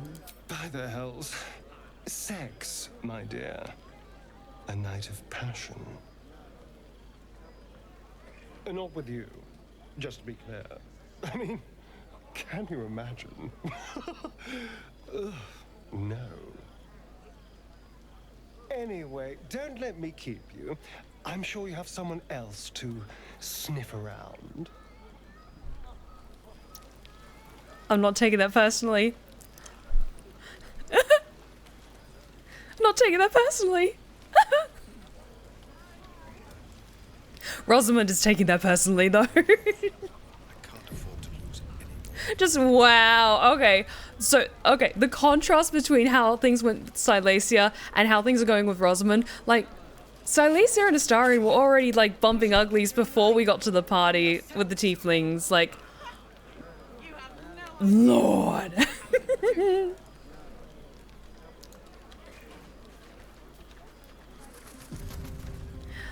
Like, I imagine when that happens, because Rosamund has had her eye on Astarion for a while, but that, like, straight out rejection, she just kind of tilts her head to the side like, oh, really? I'm gonna make you regret this. Everyone seems to be in high spirits. Strange. You know who I never thought I'd find myself caring for? Refugees? Exactly right. Never gave them much thought. Certainly not that bunch in the grove. Yet we came through for them. We saved their lives. Odd. Are you worried Shah won't approve? Something like that. I was taught to reject anything that distracted from Shah. But there'll be time for penance later. Shadowheart trails off and glances around at the party. She turns back to you, mildly surprised you're still there. I thought you might have wanted to mingle with the others. I suppose I should. Enjoy your evening. We might sleep alone tonight, my lovelies. What's your reputation with Astarion? It's neutral. It's not in the green or anything like that. I think you do have to be at least in high approval about here or so in order for it to trigger a love scene. However, with Lae'zel, we're solid. We're good. So we're going to be going with Lae'zel, I think. Have I been this way before? You're going to be so much worse, my dear. And you should have kept her in line. You've only yourselves to blame. Oh, Korga's here. Oh, shit. There's some tea being spilled over there. We'll get to that in a second. Oh, no, Gale's dying. Thank you. I'm sure you're welcome. There's that confidence I like. I thank you for seeking me out. Amid all this merriment, I wasn't sure we'd have a chance to speak this evening. Were our bond a little stronger, I might even have shared a moment of magic with you. Alas, our fledgling acquaintanceship has not yet taken flight. Such intimacy will have to wait. Another night, perhaps. Okay, he seems to be dying. I'm just gonna chat with him again. Enjoy the night. It seems to me full of opportunities. Okay, no, I'm just gonna leave you to pick your guts up over there. You're fine, buddy. Ooh, what's happening here? Oh no. I buried my daughter because of you. I'm going nowhere. Your daughter roused the nest. Did you expect the Viper not to strike?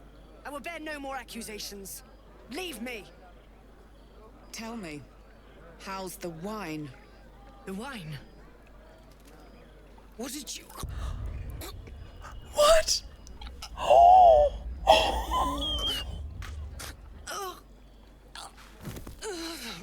I want you to feel small. Oh, fuck. I want you to feel helpless, just like her. Her name was Arabella. Picture her. How scared she was. And no, this will hurt.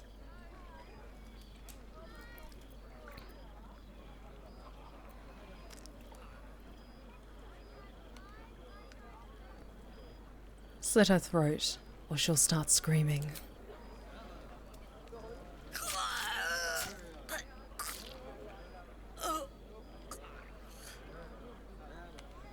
As if I'd let her draw breath. Come on, Locke. We're done. You all right? No, the snake is dead. That's all that matters.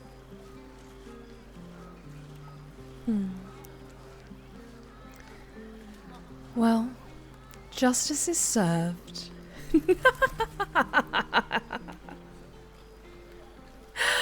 Oh, just, okay. Another little RP moment. As they walk past her, her eyes keep track with Chimera's for like until she leaves their sight. And after a few steps behind her, Rosamund just grins and tilts her head looking down at Korga's corpse, just like pathetically, just like, oh no. How truly terrible for you.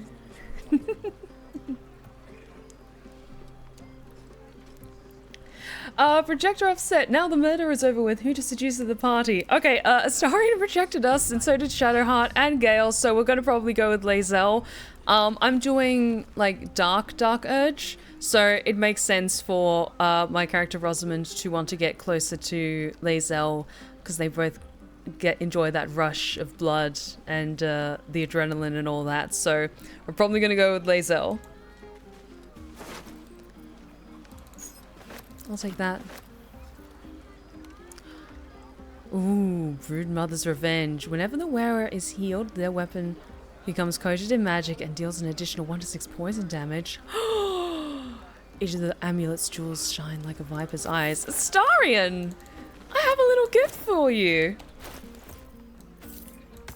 Careful, I bite. Ooh. Looking ahead.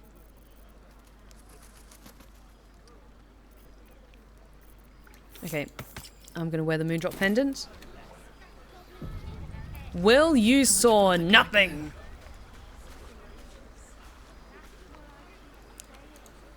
Oh, the Primal Kink is very strong with Lae'zel. Like, she gets it. She gets it.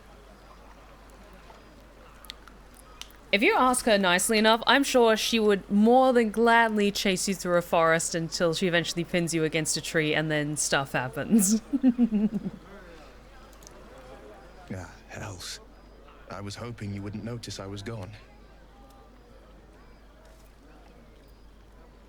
Are you alright? No. I'm deeply proud of you. A touch less so of myself. Thank you. In truth, I don't feel in a festive mood, and I didn't want to cast a grey cloud over the night. I'm a devil. I love the people from the Grove, but I unsettle them deep down, as I seem to unsettle everyone nowadays. You don't want a devil at your party. Horns this sharp will pop the balloons, you see, and the guests won't take kindly to scars quite so monstrous.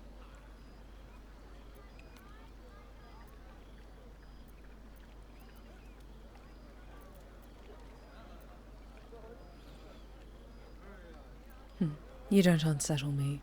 You know that. If only half the world had half the heart you do.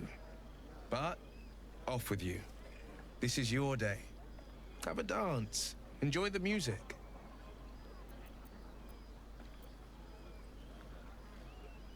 I wish you were there, but I'll respect your need for space. Some time alone beneath the stars, and I'll be back to my old self. Promise. Still, it's a night to remember. You've made sure of that.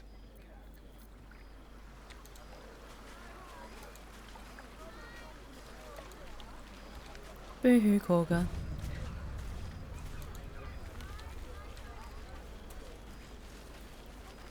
Killed someone. I stabbed them to death. And I don't feel bad. You must think I'm a monster. No. I'm proud of you. I know Arabella would be too. You fought noon and night. Hi, Karlak. Would you look at this place? All these people happy because of us. It's nice to be somewhere where good is still possible. And with good potations too.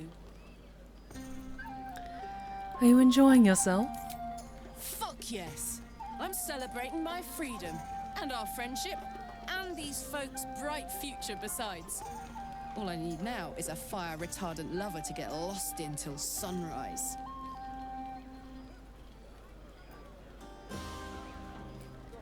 Did you have parties like this in Avernus? Not so much. You spend the whole time avoiding swords and schemes. Plus, people just get nastier as the night wears on. I tried to make friends at first. Learned my lesson fast. Better to keep to yourself in hell. Okay, so I'm seeing chat. Everyone's just like, I volunteer as tribute. I volunteer. I want to be the fire retardant lover. All I can think of is like, you know that scene in Terminator 2 with Sarah Connor, she's clutching onto the chain link fence, and it's just like the nuclear blast as the flame like tears the skin off her bones, and it's just the skeleton. All I can imagine is just like Tav or someone in chat just like holding on to like the bed frame or the ground or something like that, and it's just like that blast of heat just like tearing the skin off their bones. Enjoy yourself tonight, Karlak. My chat's just being thirsty. You too, soldier. Enjoy yourself tonight. You've earned it. I absolutely have. I got away with murder. It would be worth it. Exactly! It would be worth it!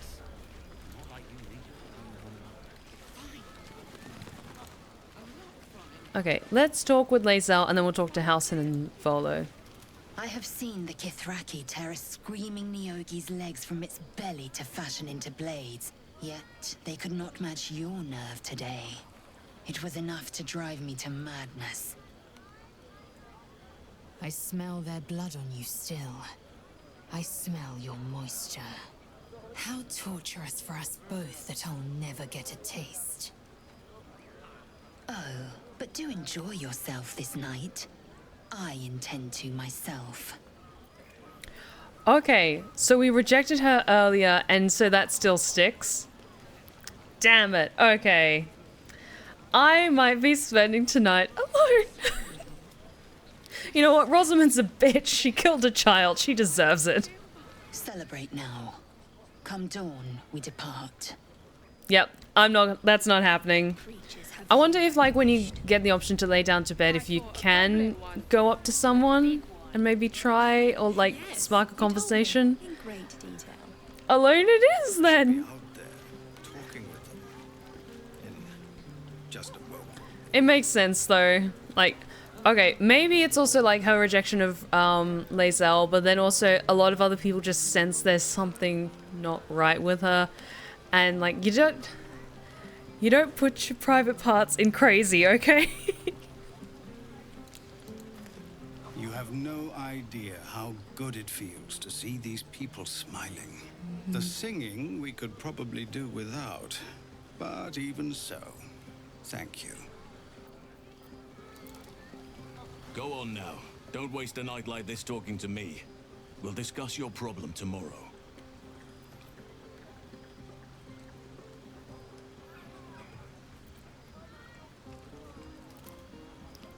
Okay, so the option is there to kind of spark things up with Halcyon.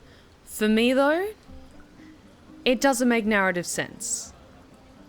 Like, I'm trying to pick these options based on what I think Rosamund would choose. And yes, Halcyon is a powerful druid, but she already has her eye on other candidates, so to speak. So I don't want... Yeah, it doesn't make sense for her to then, like, try and hook up with Halcyon. At least that's my own thoughts on Rosamund as a character, so... I thought you might care to have a drink with me. She still wants to be a friend, potentially. In truth, I rarely imbibe. The stuff goes right to my head. Before you know it, I'd be breaking into song or declaring love to the first person I laid eyes on.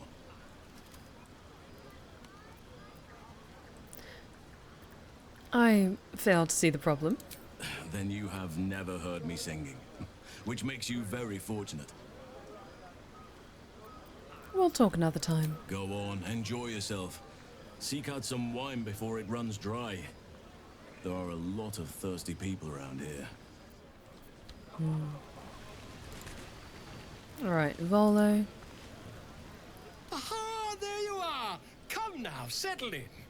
I do hope you have partaken of something bracing. This may well take us all night. And by this, you mean? Why, your naming, quite obviously.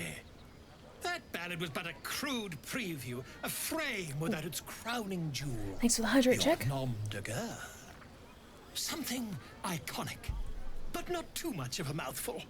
We don't want to exclude the common folk, after all. I intend this tale to enrapture all.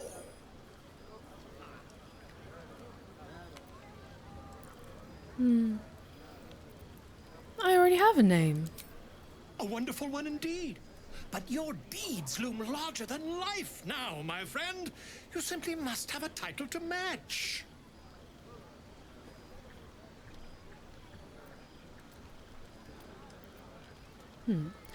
Goblin's Bane has a nice ring to it.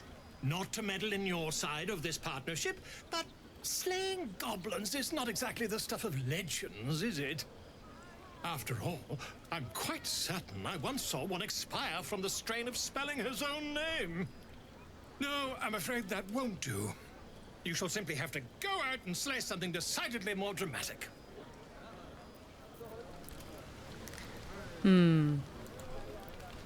Working towards Godslayer, how about that?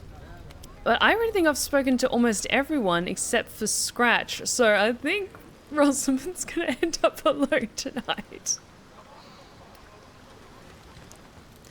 Oh, she deserves it. She's a terrible person. I'm not saying that just so my heart hurts less. I don't, even his barks are a little bit off. Okay, that's fine. Oh, I wonder, can I?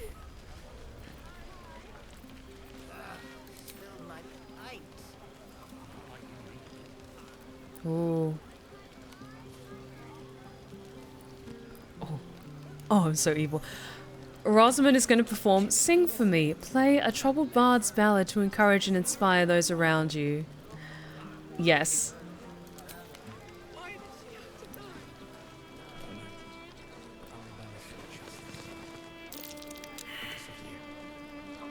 She just starts playing, and knowing her, I'm sorry, she's so evil. She then starts playing, like, as this music builds after a few minutes and the crowd is captivated around her. She then starts to play The Weeping Dawn, and with her own kind of, like, almost like a mocking lilt to it. As she starts singing, occasionally glancing over at the circle of blood that's on the ground, and she just starts to play The Weeping Dawn. And everyone, like, at the end of it just applauds her and says, "Oh, it's a masterpiece, you're so talented, like, that was incredible, so beautiful." And she just smiles and curtsies and does her bardly things. And just like the blackness of her heart gets that much darker. Just, oh. See, it's these little narrative like sprinkles that I love doing in my streams that really like help, I hope, make them feel more unique and more immersive for everyone. Like not just me who comes up with these terrible evil ideas, but for you also, my lovelies, because I'm not gonna lie, I would love to be in Dungeon Master and run a D&D game one day, so I'm trying to come up with these cool little like sprinkle moments as much as I can to just add more immersion to it. Like, I'm so evil! I love being evil in this run and just like coming up with these little like manipulative little shitty things that Rosamund does. You are so evil, this is great. Oh, I'm so glad that you like it, my lovelies. I can excuse murder, but plagiarism? Hell yes. Absolutely. She's a monster through and through. You have the art of the narrative knife twist down. Thank you so much, Troy. That really means a lot.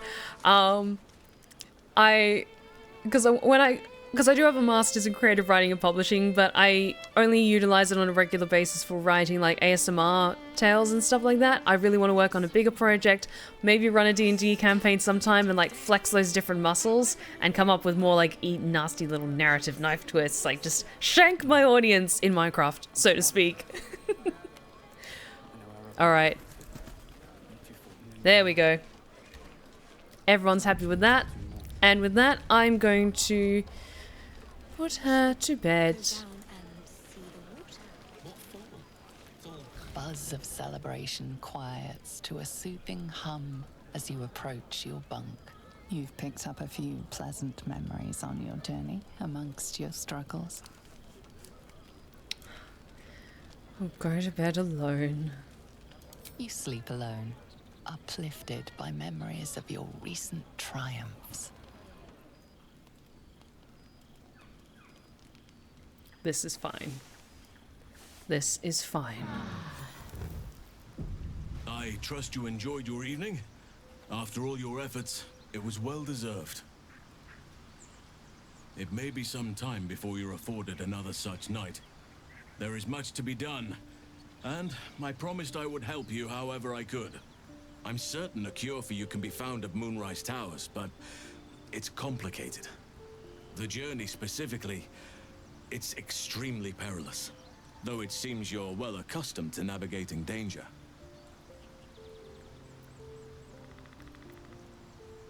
Moonrise Towers it is then.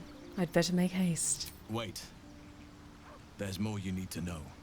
To get to the towers, you'll need to pass through a terrible place. A cursed place. This curse shrouds everything in shadow. You will not find life, light, or anything natural there. Any who linger are twisted by the curse. They become shadow beings, tormented, dangerous souls.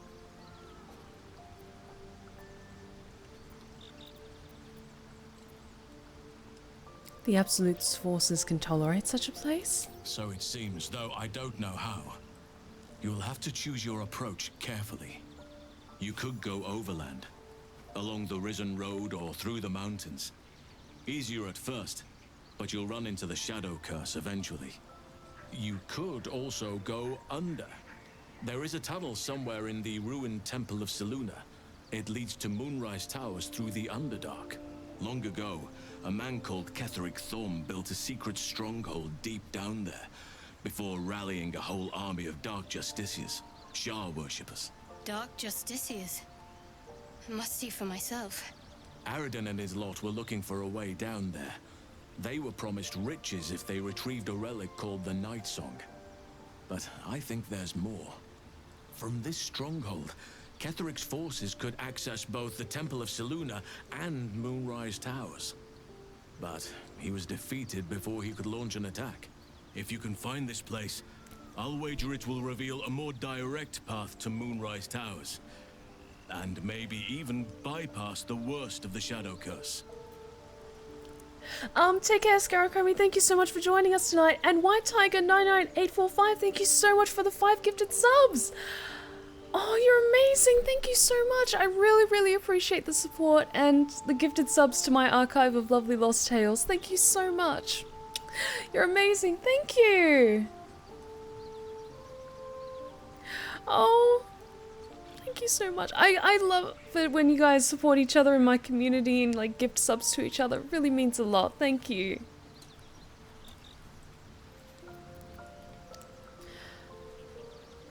Project Offset, thank you so much for the follow. Welcome to the Blue Rose Respite. I'm glad you're having a great time with us tonight. I hope it works out. I tried that in my playthrough and for some reason it didn't work for me.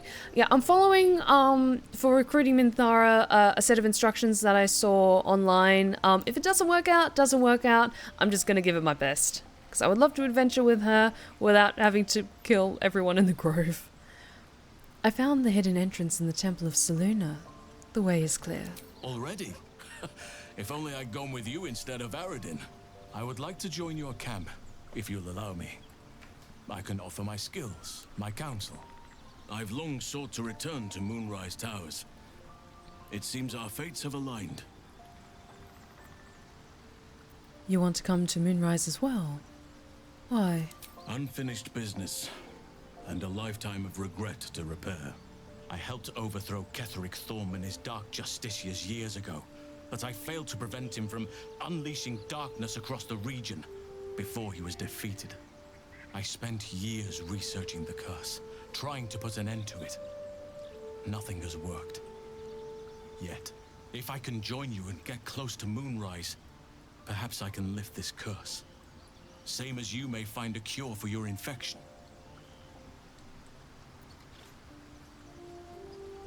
Let's go then. May Sylvanas guide us. Do not be so impatient to move on as Halsin. As ever, the Githyanki Kresh remains our priority. Oh yeah, let's beeline towards that next.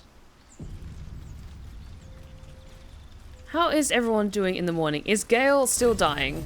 Okay, he wants to talk to us though. Okay, let's talk to Gale. My condition is worsening again. I need to consume some powerful magic or it may become volatile.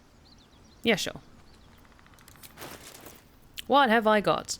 You know what? Let's give him the Watcher's Guide because we're not using that at the moment. And that's just a spear. And everything else is quite important. So yeah, and that's not equipped by anyone at the moment. So let's give them the spear.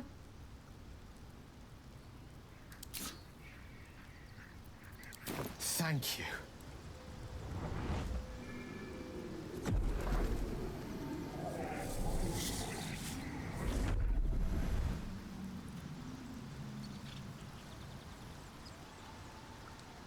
It is a strange experience.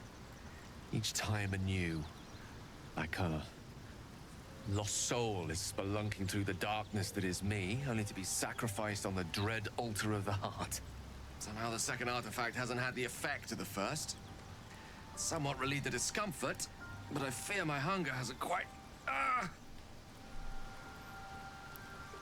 Gale? What's happening? The magic isn't having the effect it should have.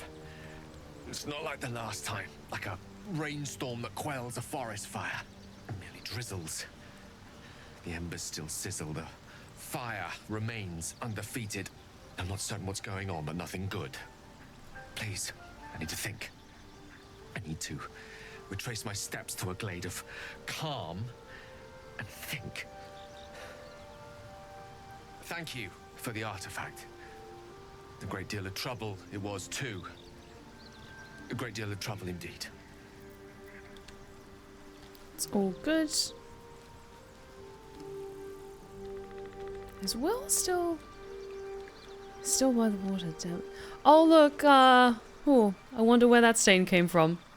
It's not from my doing this time, for once.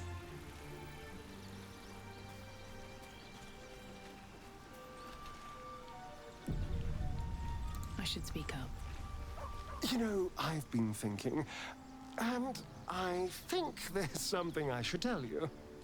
Nothing big or terrible, just a small little detail about me that hasn't come up naturally. It's just that I happen to be a... what's the best way to put this? A vampire.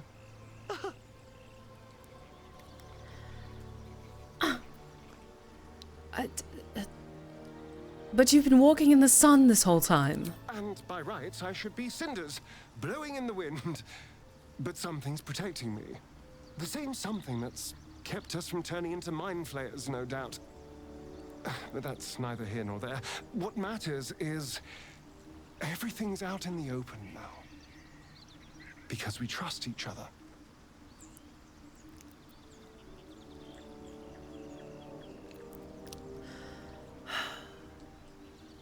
We are a team. We need each other. Exactly. I knew I could rely on you. Just like you can rely on me. Now, was there anything else?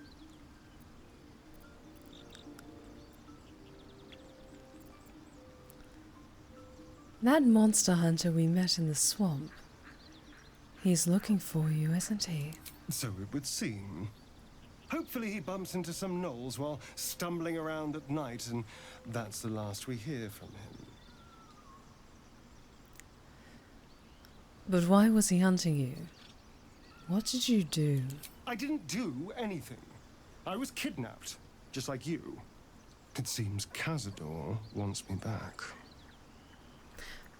And who is Cazador, exactly? Cazador Zar is a vampire lord in Baldur's Gate. The patriarch of his coven, and a monster obsessed with power. He turned me nearly 200 years ago. I became his spawn, and he became my tormentor.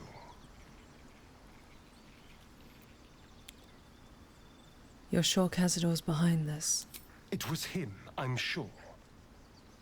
Only he would know to send the Gur after me.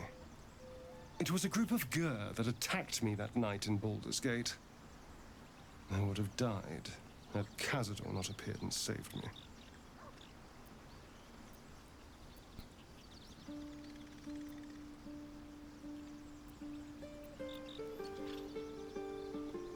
So why send one after you now? To remind you of that night? Perhaps. He probably thought it was funny.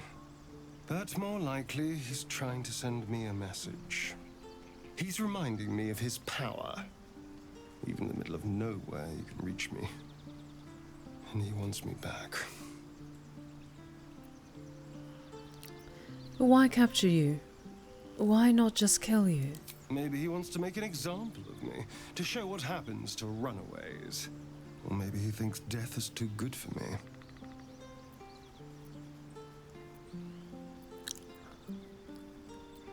Well, you're safe with me. Safe? You think I'm safe? Do you know the power a vampire lord possesses?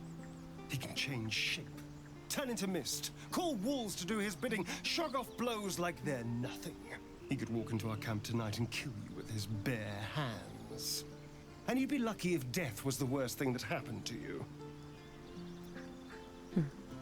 All right, what do you suggest? First, we have to... I don't know. Well, if we kill his lackeys, he'll just send more. We just have to be vigilant, keep our wits about us, and kill any monster hunters on sight.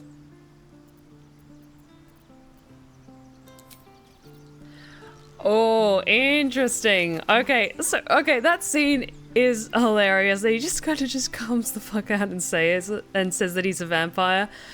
I'm not gonna lie, a part of me was hoping that we would have the bite scene because I was so curious to see what he would make of Rosamund's blood, her being a dark urge. But it is what it is. Very interesting. I had a dream, as we all did, I suspect. Someone came to me and promised to protect me while claiming that the parasite could empower me. The parasite has taken root, it would seem. Every word, every promise, it is gay deception.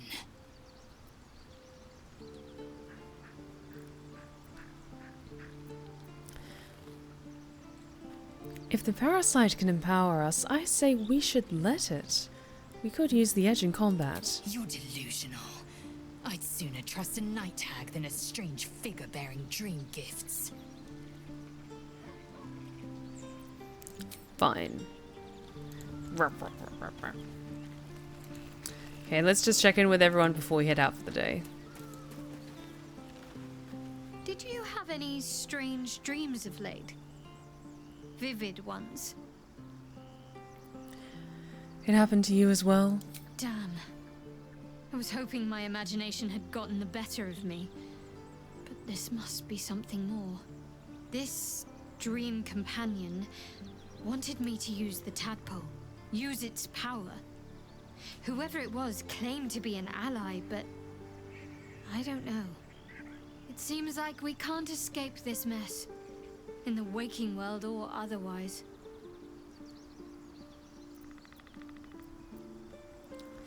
The artifact seems to be protecting us somehow. Do you still have it? Quite the understatement, but yes, I have it. And I'll guard it with my life.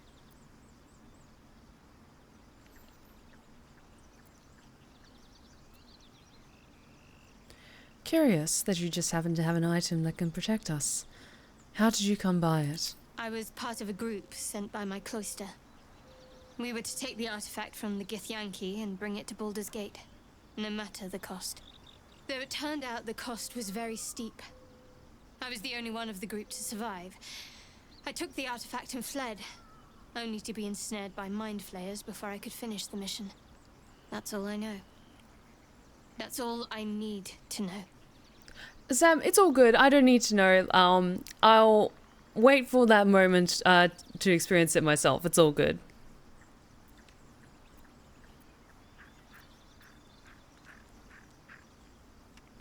Admirable conviction. Though I think I'd prefer to know what I was getting myself into. That's not a luxury open to many people, us included. I have my faith to turn to instead. You should find something of your own.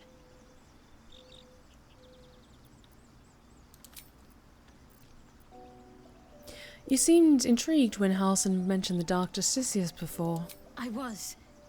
He mentioned Dark Justiciars, and we've come across other signs of a Sharon presence during our travels. I'm not sure I can dismiss that as a coincidence.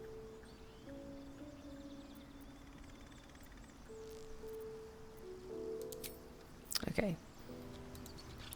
It says I have a little chat with Karlach, and then I think we'll head out, because I'm not sure if Will has anything particular. Dream last night. Actually, let's talk to everyone to see if beautiful they entity have came talks to about me their and promised dreams. to protect me. Told me the parasite in our heads could give us power. I had a similar dream. A side effect of the tadpole. Sounds like it. What did you make of it?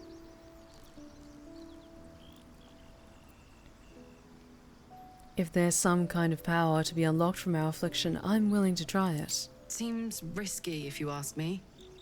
Couldn't help getting stuck with the tadpole, but taking favors from it? Spooky.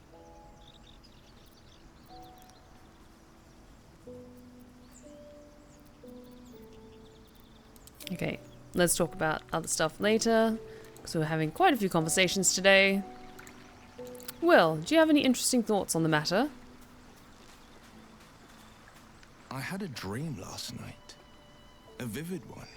And so did you, judging from the way my tadpole is tingling. Someone came to me and promised to protect me while claiming that the parasite could empower me. Tempting as these powers sound, we should recognize this dream for what it is, the tadpole's little trick. No good ever came from trusting honey-tongued strangers conjured up by illithid worms.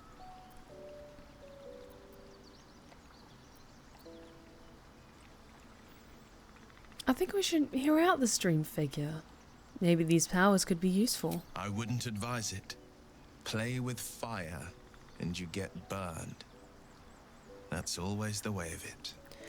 I'm enjoying picking these options of just like, yeah, let's use like this strange power that we know nothing about, and just seeing people's reactions. I'm probably not going to make many friends during this run.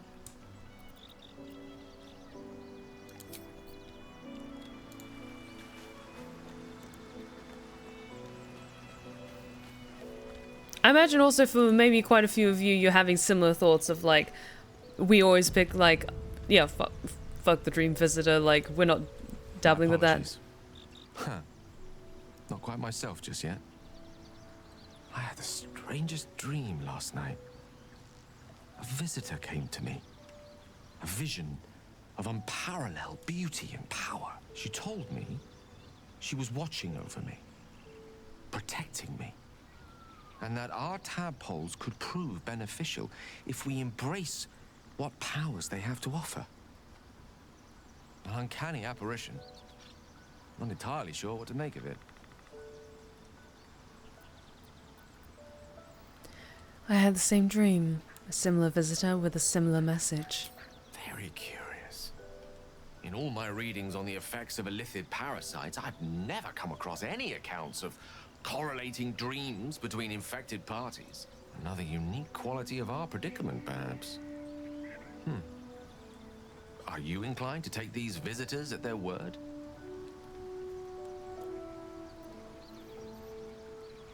I'm not sure. Such an apparition has its own motives, whatever it told us. Nothing wrong with maintaining a healthy suspicion in such matters. Still, it might be wiser to keep an open mind on the matter. Our visitors' promises of aid might yet bear valuable fruit. See, he's open-minded about it. And I wonder now if Astarion has anything else to add, since we're all talking about the dream visitor. I had the strangest dream last night. There we are.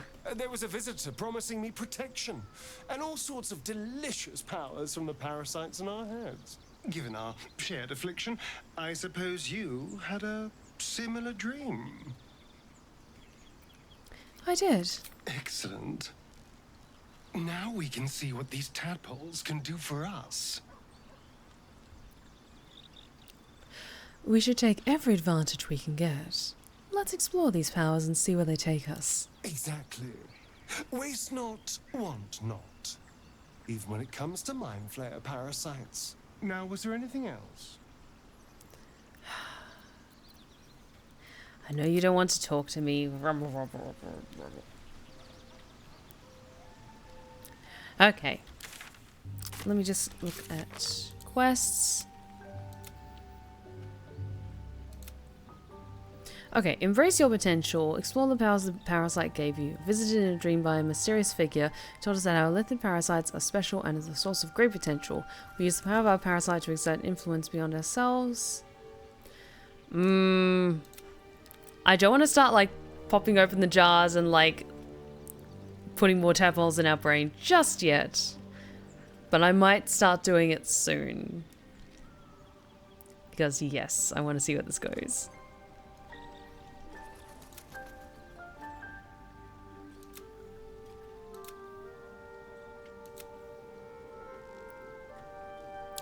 Okay. So I'm thinking, I think last time we went straight into exploring the Underdark. I want to see if we can maybe head towards the Githyanki Creche. Yes, I think I want to do that. Because last time I think, yes, we went more into the Underdark first, and then Overground was a secondary thing. I want to do Overground first, and then Underdark second. So let's go to... Where's that point? I think it's Joaquin's Rest.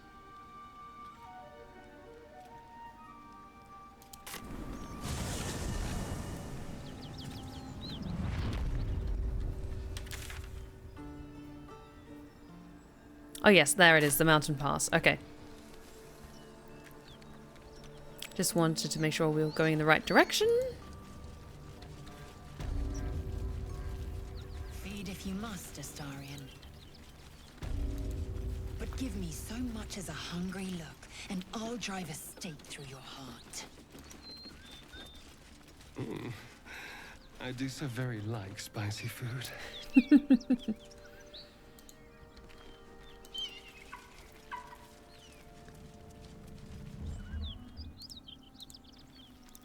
Do.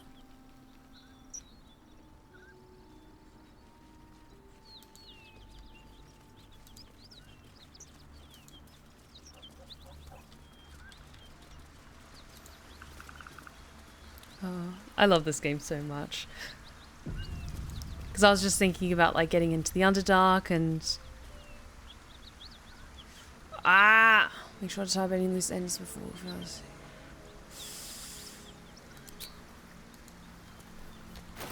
We only need like a little bit more XP to get to level 5. Okay, and I'm taking the game's advice that we need to be level 5 before we go further. Fine. Fine. Okay, we'll talk to Volo when we get back to camp sometime, but,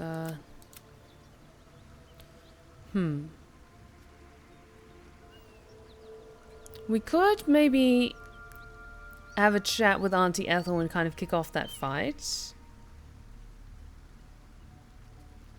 And you know what? Okay, I know we said we were going like overground. Let's maybe start to explore a little bit of the Underdark, maybe do 1 or 2 fights, and that should bump us up to level 5, and then we should be able to keep going. Okay. Because then we're all still in the general area. I don't care what others say about the Underdark. It's beautiful down here. I'm used to a crypt's gloom. This is something else.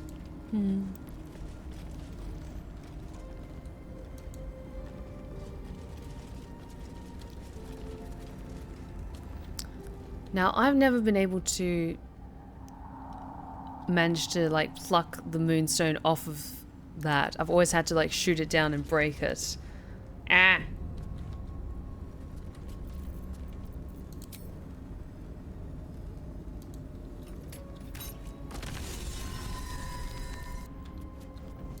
Oh, goody, at least Shadowheart approves.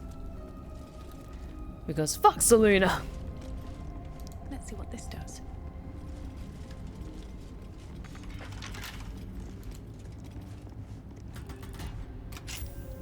There we go.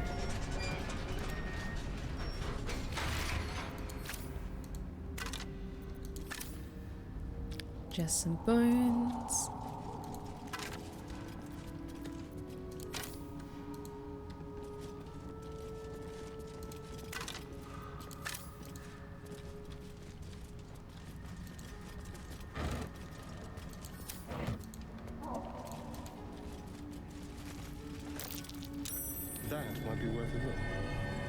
Not small enough to get through there.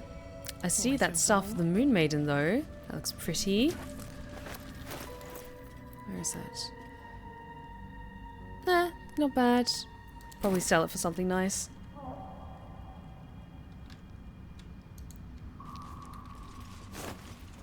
Ugh.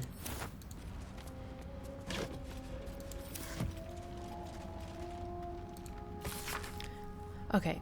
It was a journal of High Initiate. It always felt vainglorious to think my deeds worthy of a personal journal, but as I watched the drow mass outside our gates, I realized my arrogance is already a far costlier sort. I see no harm in tipping the scales a little further. Not for me, but for those who followed me down into the dark. They deserve to be remembered.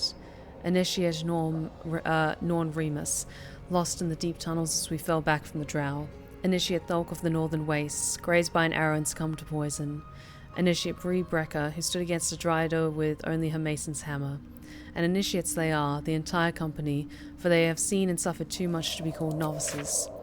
We've collapsed the tunnel behind and have made ready to open the gate. Perhaps we can carve a path through. And if not, I enclose a list of names, lest the annals show that, whatever their end, the cause is the same. One High Initiate Jairus wished to stamp his name in the history of his church. He sought to forge a path through the darkness, not realizing that there are some places the light was never meant to touch. He was a fool. Indeed, he was a fool. I'm sure Shadowheart can attest that sometimes darkness should be left well enough alone. And yes, I am playing a bard. And she is awesome and evil, and I hate her and I love her. I can't sleep without the moon and stars. As a child, I prayed to them even before I knew Saluna's name. Is that blasphemy? When I walk the battlements, the only light I see... Oh, excuse me. Oh. When I walk the battlements, the only light I see is the glow of their eyes. Out there, waiting. I know the High Initiate is making a plan. He'll get us out of this. We're making a stand. Moon Maiden fair, lend us your light, to guide us home in dark of night, to keep us on the path of right, ever burning, ever. The last line of the press comes to blurring as if stained by something wet. Probably blood.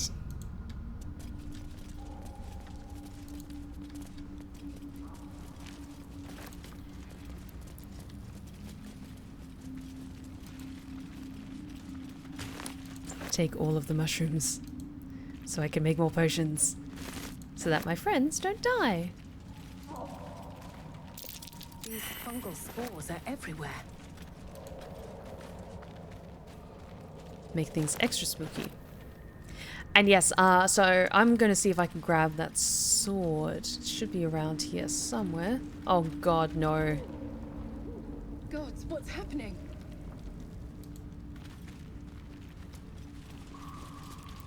Where is that sword? There it is. Huh? That thing didn't look friendly, whatever. More are coming. That voice. What was that? They're coming. They're coming.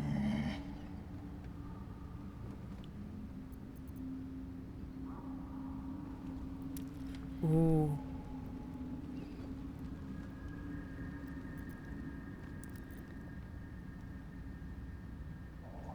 Okay, because this is a dark urge thing, I'm gonna do it. Is the butler back? You almost feel his beady eye on your back. Careful. If we can hear it, perhaps it can hear us. They're coming. You're coming.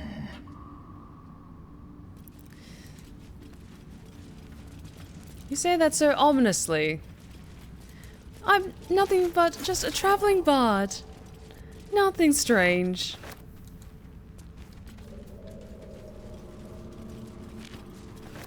Okay. Let's give this a try. Because I really want this sword.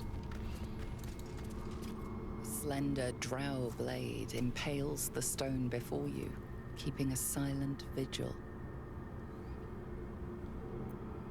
Okay, what am I better in? I'm probably better in religion. Yeah, let's give religion a try.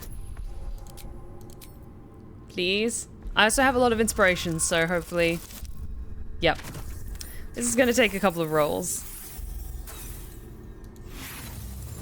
Ah.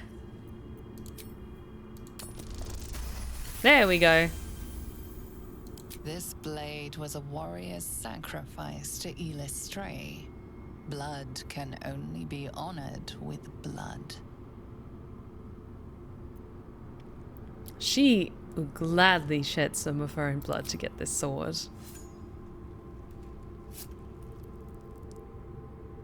The drow script inscribed on the blade flickers and glows. It rises from the stone, hanging in the air in silent offering. I'll be taking that. Very nice. Versatile, finesse weapon.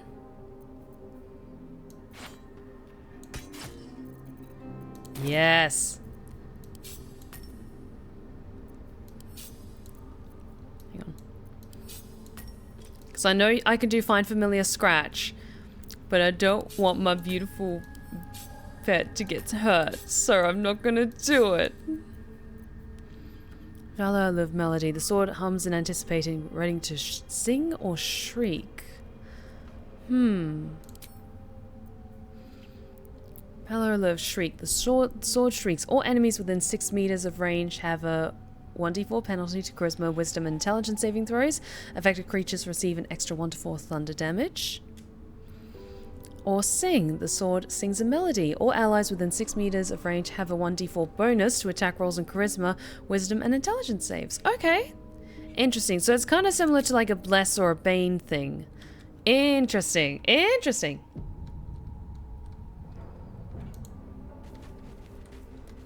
Now that's a nice bard sword to defile. I mean, use. Absolutely.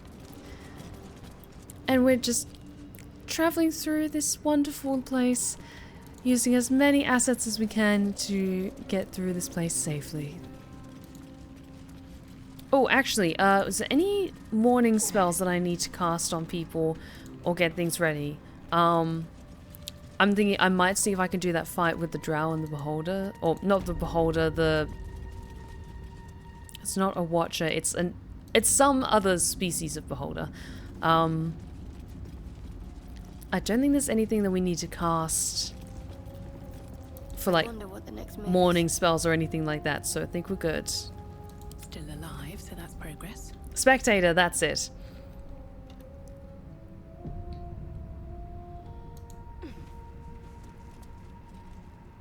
Ooh. Actually, that's a good point. It is a pretty tricky fight. Maybe we could do, like, the Minotaur one first. Just want to blow that one up first before I forget. Let's maybe go a bit further along this way in that case. And get a little bit stronger. Maybe we can come back and do that fight when we're, like, level 6 or something. Because we're also playing it on Tactician mode, so I'm trying to be smarter. Emphasis on try.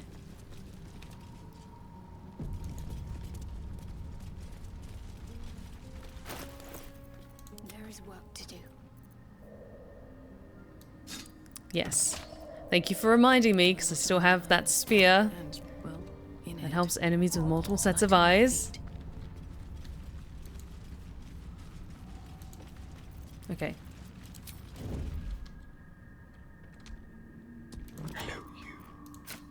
Hello, you.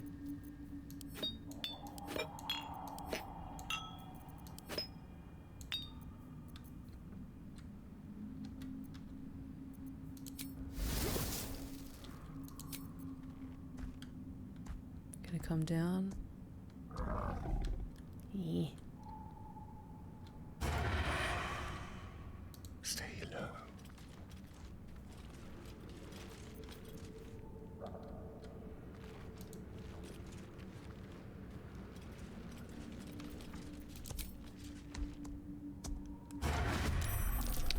Damn it. It's fine. That's fine. Must be on my way. Let's just get everyone into initiative order. A purpose. Light steps. I have to survive this. Okay, okay, okay, okay. This feels good.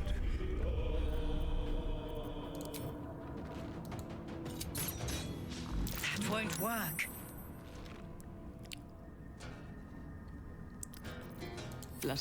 That threw me off at first because I was like, wait, did Rosamund just say that? But no, it's the Dream Warrior.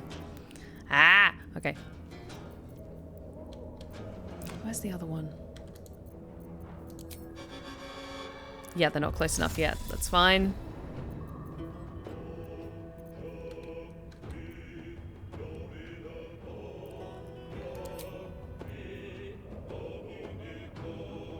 Okay, I'm gonna wait until they get closer before giving that a try.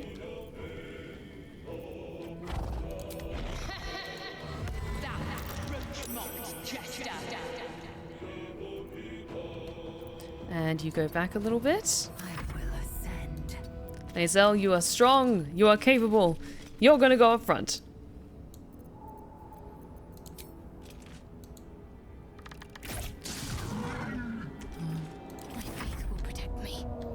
And let's get a spiritual weapon going.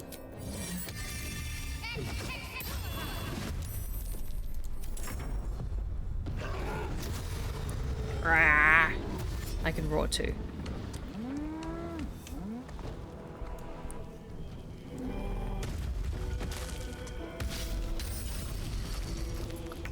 Okay, you're not allowed to make smart moves like that. Boo!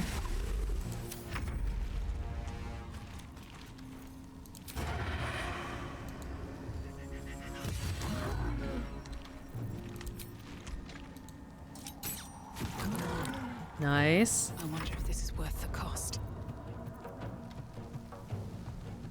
And yeah, I don't think I can get both of them just yet.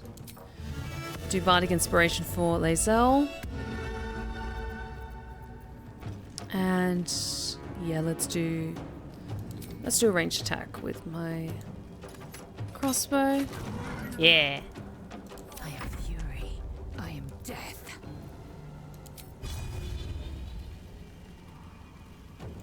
Can I do lacerate? Yeah, once a short rest. Let's do a regular weapon attack then.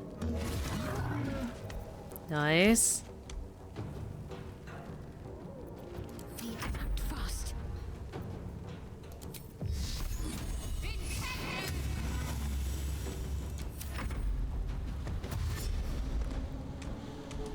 There we go.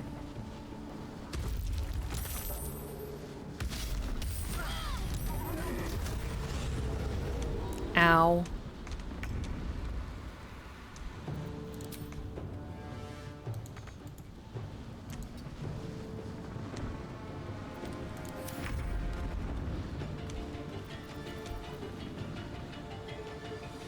Taste my fury. Nice. And let's give Rallying Cry to Astarion. Nice. And you still have the poison on the crossbows, so let's go with 2 of those for the other Minotaur. Still on my feet. Okay. And yes, let's go with Shriek.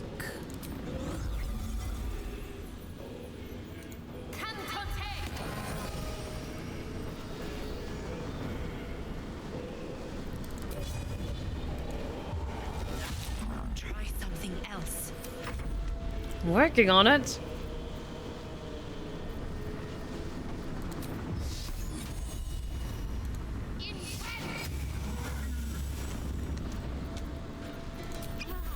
Okay, one of those potions.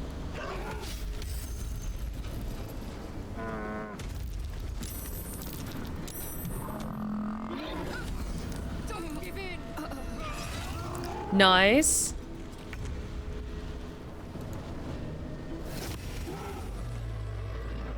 Okay, that's one of them down.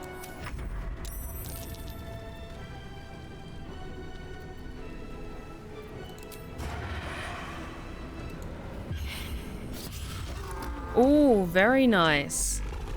And you need a bit of healing. And now that you're a vampire, you're revealed that you're a vampire, you can do this. Yes. I am fury. I am death.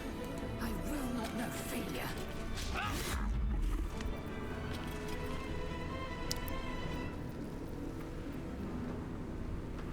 And yes, let's use precision attack for my next attack. Let's end this.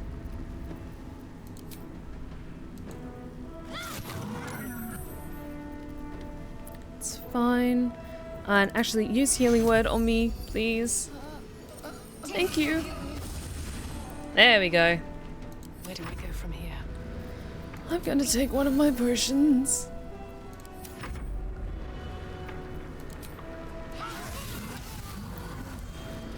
He's trying to get to me.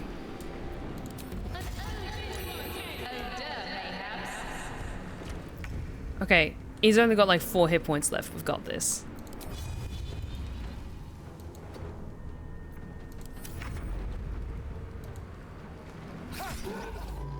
There we go. Okay. Let's do... Actually, no, let's save Song of Rest for second. Do a regular short rest. See what new horrors waiting for us. And stop that off with a potion. Let's get going. I'm okay for now. I'm almost at max. Okay. Let's take all of these. Very nice. Amulet of the Unworthy grants resistance to slashing damage, vulnerability to bludgeoning damage. Good, we've got another shiny thing for Gale. Never wanted the easy path. I'm glad that the fight took place over here rather than over here, because I would have been so nervous about one of us falling off. Because I feel like something like that happened in one of my previous runs, where one of us just got yeeted off into an abyss. Probably Astarion. Okay, Let's just keep looking around. Wish I had a bag of holding. Grabbing things. Oh, that's right. And then there's a Zentrum cache up here. What's inside?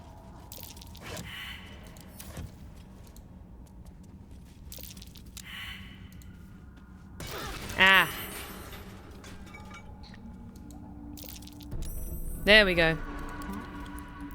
Sorry, can you just arm this for me, please? And that one too, eventually. Yeah.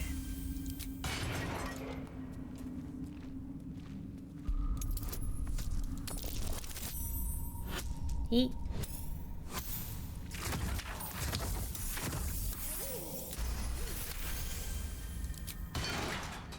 I think there was another one around here. Or is it only the 3? Because one of them exploded. Alright, what now? I think it's just the 3 for now.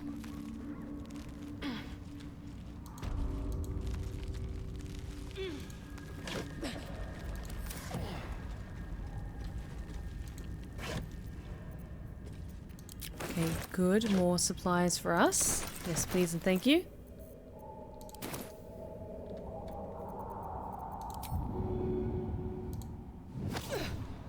I'm not very strong. Hey, so could you just shove this out of the way for me, please? As I was taught.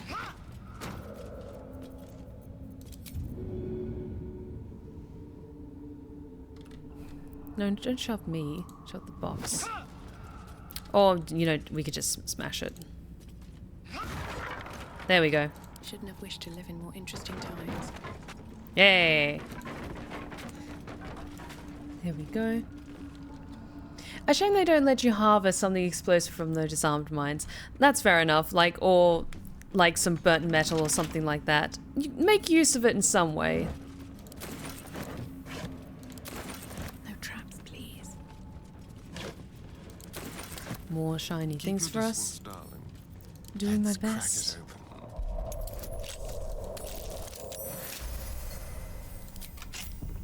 How many die today? How many die tomorrow? Walk in death. The Zentrum. Mercenaries and cutthroats. Useful friends, if you can afford them. And I do appreciate having friends in high places.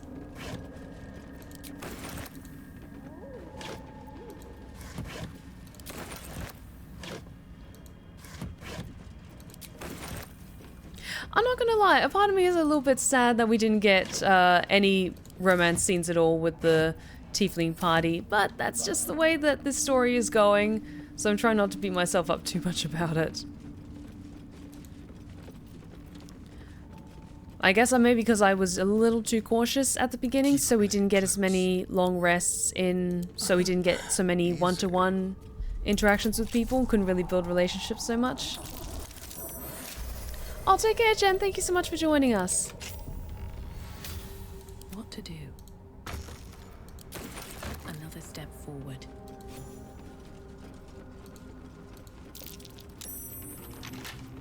Oh, and this one's trapped. Do. And yeah, there are always other romance options in the future. A crooked touch. I'm playing it off as like people could just kind of sense that something's not quite right with Rosamund. Or maybe even, you know what? With the whole thing with Arabella, it wouldn't surprise me if... On my way.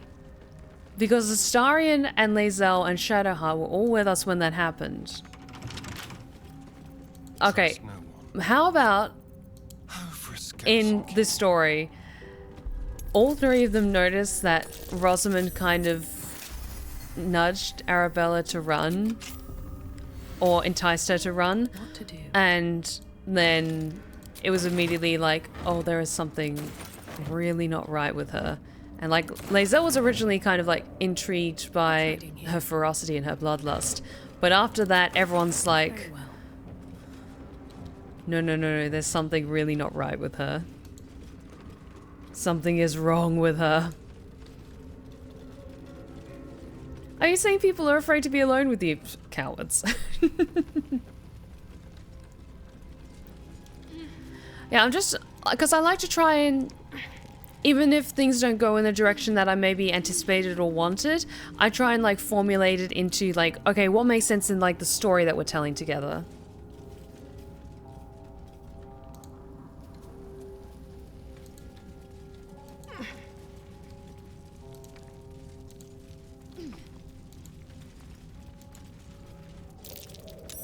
That's curious. Hey.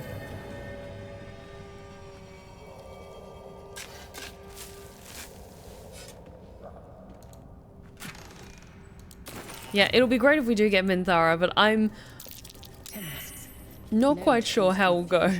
Best not get too close. Because I'm following the instructions that I saw on how to get her to join your party. But I'm always cautious in case things go wrong.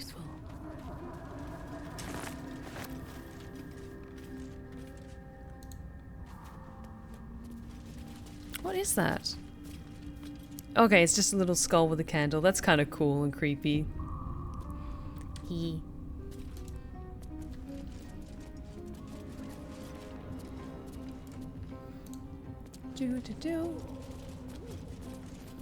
Okay, let's start popping some of these off.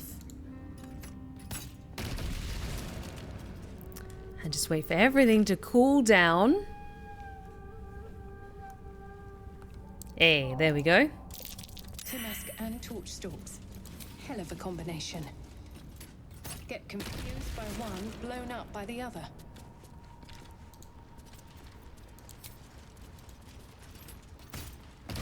There we go.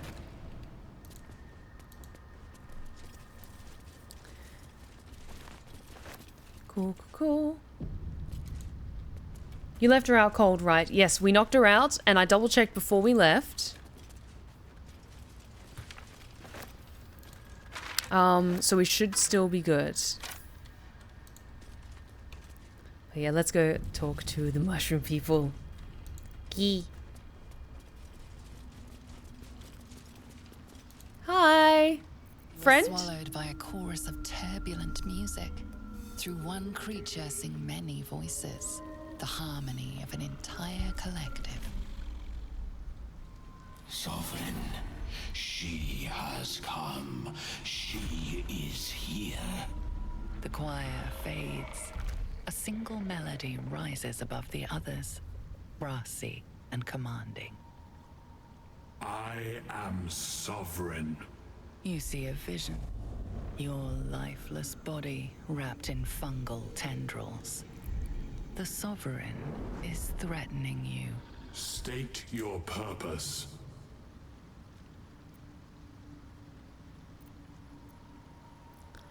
Ooh, I want to do the bard option. She hums a lovely tune, also known as the Weeping Dawn, under her breath to just kind of soothe the Sovereign and just let them know she comes with no violence in her heart. You detect a distinct quiver in every note. These creatures have experienced recent tragedy.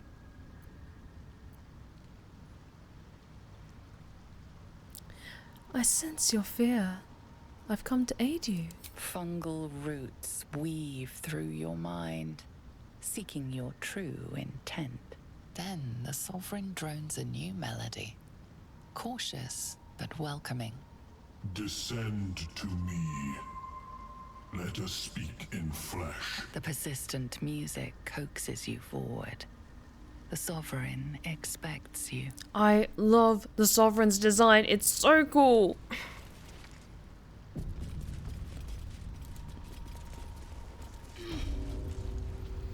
Honestly, this whole section has to be one of my favorite areas of the game just because of how beautiful it is.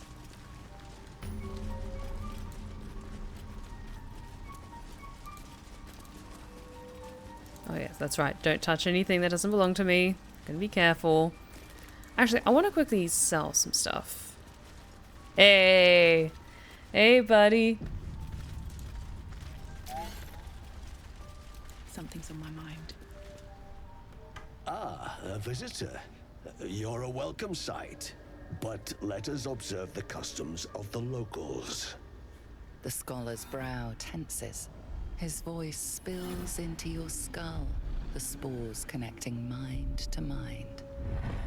Blurg, proud member of the Society of Brilliance, at your service. Or perhaps not. Your mind is far more complex than that of the fungi. I've never heard of the Society of Brilliance. Understandable. We are small in number and rarely stay in one place for long. My colleagues and I are working to improve conditions in the Underdark. This need not be such a dire, hostile place. It's curious to find a surface dweller here. What has brought you down so deep?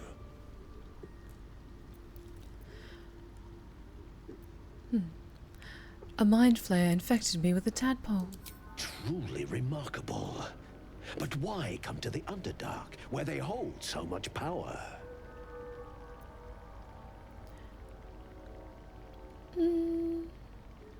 She likes telling tales. She'll explain the whole story. You were infected by an illithid tadpole? It's a miracle you're still intact. You must be worried sick, but have no fear. I have a friend who may be able to assist. Omelium! I hope this is important, Blurg. My Zerkwood samples need constant attention. It is. This adventurer has an illithid tadpole inside her head, but she hasn't turned. No Ceramorphosis. Hi, Melium. That's impossible, but intriguing. Are you looking to have it extracted? Hang on 1 second. Your head will make a fine trophy for my queen. Please hold. I understand your rage against my kin. One of my brethren forced a tadpole into your eye. Or ear, perhaps. But I assure you, I stand with the Society of Brilliance, not the colonies of my people.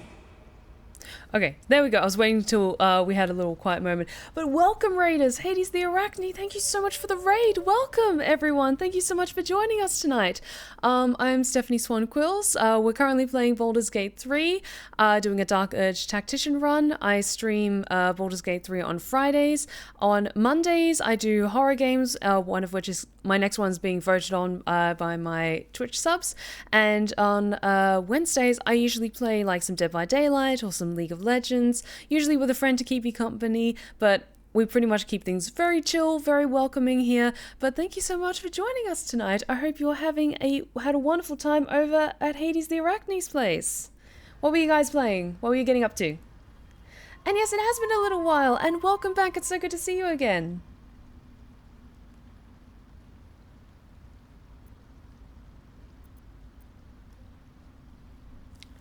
Oh, Squidgate, thank you so much for the follow. Welcome.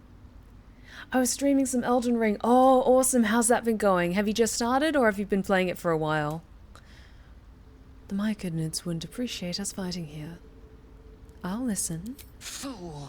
They infest your head and invade your dreams, and still you would parley. I ask only that you refrain from violence. I respect that your opinion of my kind may be charged. If that settles matters for the time being, would you like a diagnosis? Open your mind to me. Let us see what lurks within.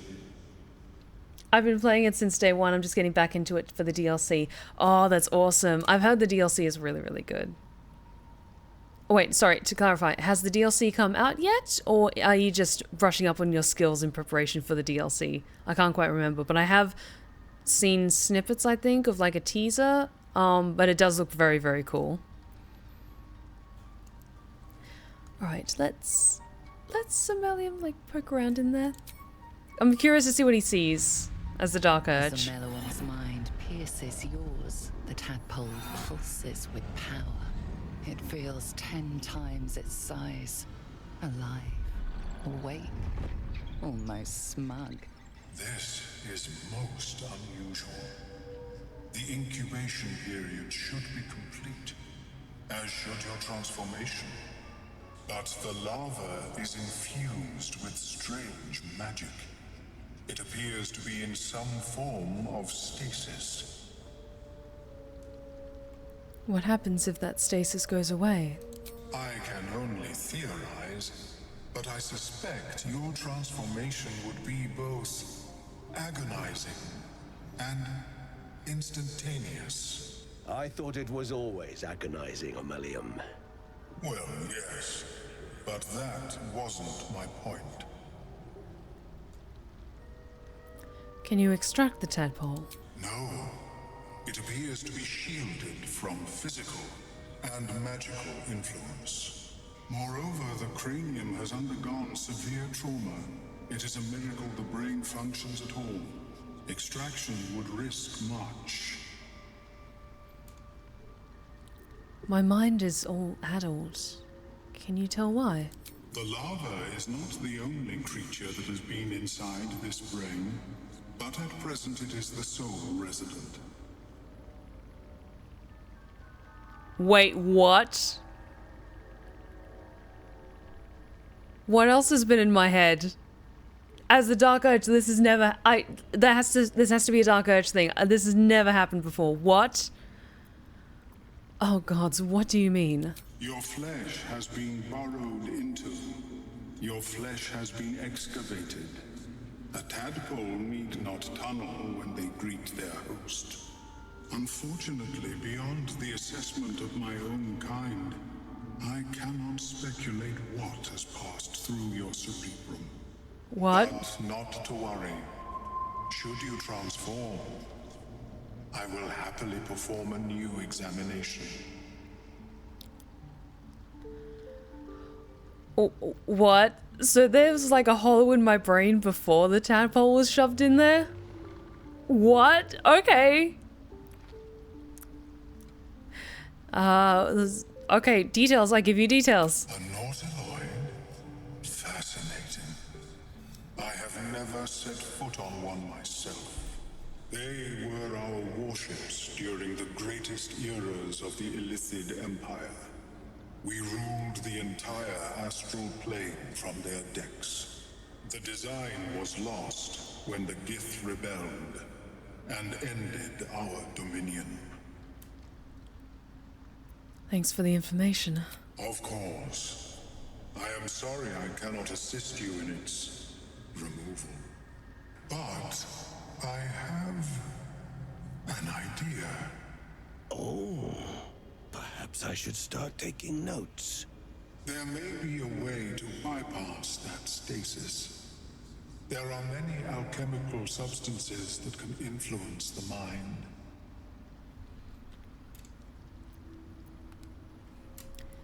Bypass. What kind of alchemy are we talking about? A tincture distilled from a collection of rare mushrooms. They have subtle psionic influence. I would require a fresh ton of madness and Timusk spores. But be warned, in their natural state, both of these mushrooms can be quite dangerous. Timusks cause confusion in those that approach them. The tongue is self-explanatory. Eating those doesn't sound like a great idea. My formula will hamper the more harmful effects once the mushrooms are brewed into a potion. Your sanity, however much you possess, should remain intact. That was a little insulting, but fine. I've been meaning to get into this game. Honestly, Hades, I cannot recommend Baldur's Gate 3 enough.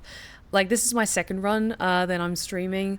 And already it feels so different from my first in so many ways. And it's just so interesting. And there's so many facets to it. And there's so many different things to explore and uncover.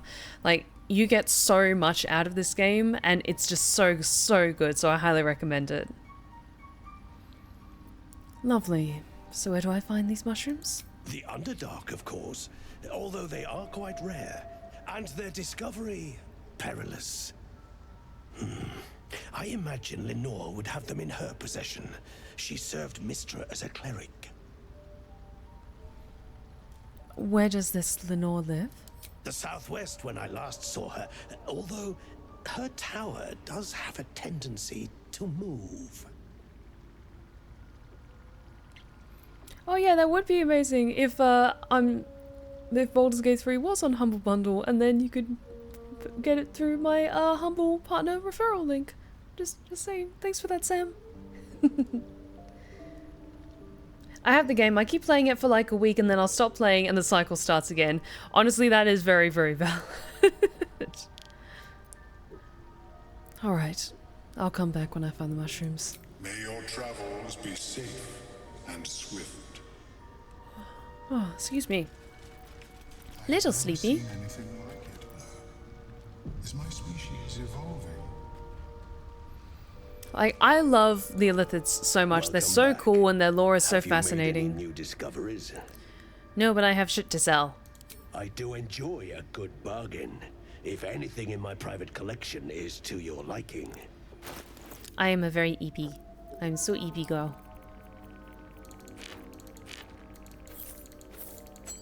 Oh, thank you for the hydrate check, White Tiger and King Deadlock. Appreciate it.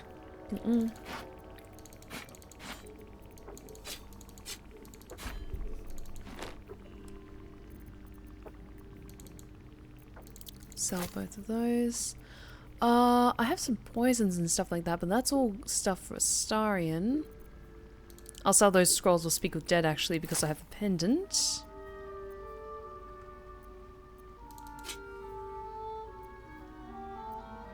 Extra dagger, we'll sell that. That faded armor, we'll sell that too. Lighten your pack up a bit, Astarion.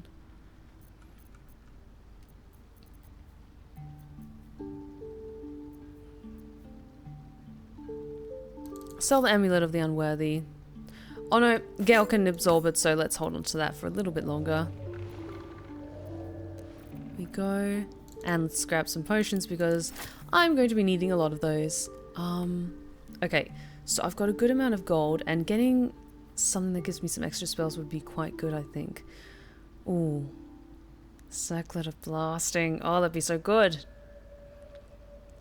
The Baneful. It's Blades, magical powers, only function if it's bound to an Eldritch Knight or as a Warlock's packed weapon. Could be good for Will. I want that Circlet of Blasting. See in the dark up to 12 meters. Lifebringer. Don't have anything that gives me lightning. Yeah, let's get the Circlet of Blasting. Get a couple of extra spells. Very well. I have mushrooms to catalogue. Okay, let's see. See what you look like with it, Rosamund. Come on, where is it? There it is. Yeah! Ah, looks so good on you. Okay, got some things for Astarion as well. And let's give everyone another couple of potions.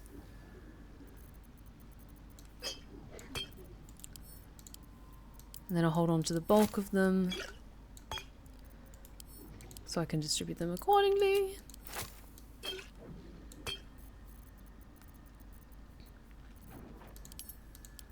Okay, we're so close to level 5. What? Okay.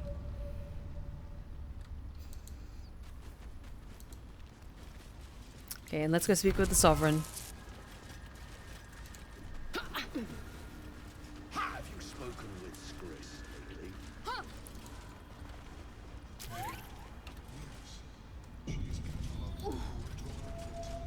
You know, I can't tell if it's mourning, angry, or just hungry.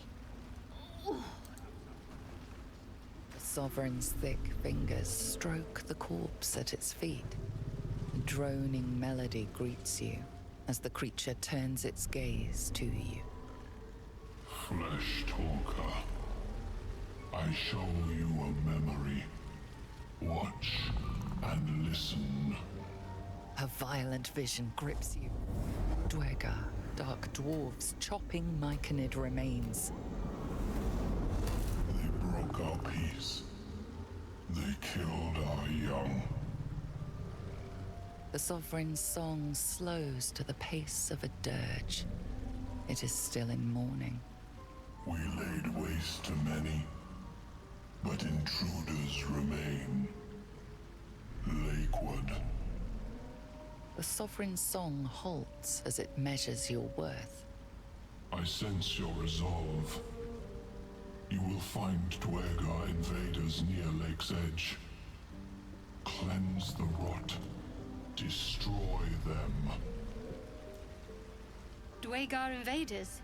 We can manage that. Better than picking this fight, surely.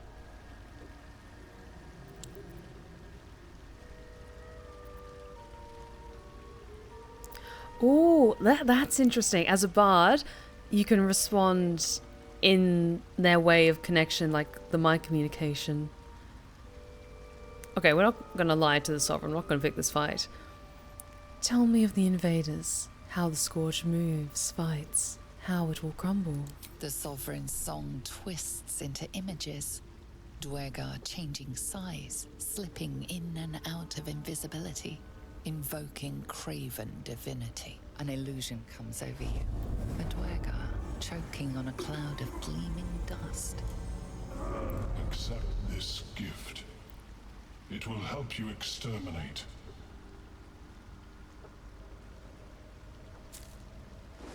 The Sovereign gifts you one more vision.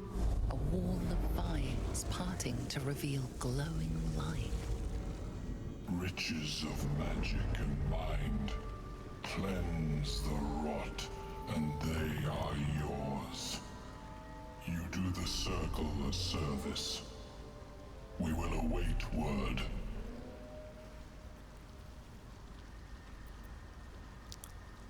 Planting spores in a corpse. What magic is this? We breathe life into our enemy's flesh. The dead make a fine host for my growing children. If I die down here, destroy my corpse. Don't worry. I wouldn't hesitate. I love these two so much.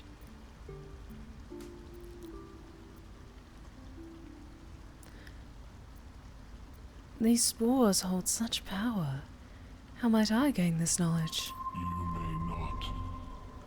The spores hear only the circle. They dance to no other harmony.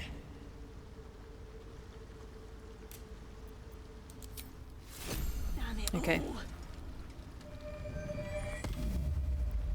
Okay. Speak with the gnome. Her condition is familiar.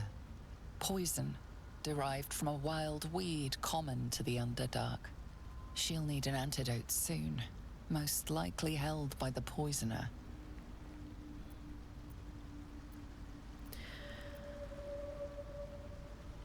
Oh, I'm going to not be cruel to her right in front of the Sovereign, who's very, very powerful, so I'll give her an antitoxin. Because thankfully I have one of those on me.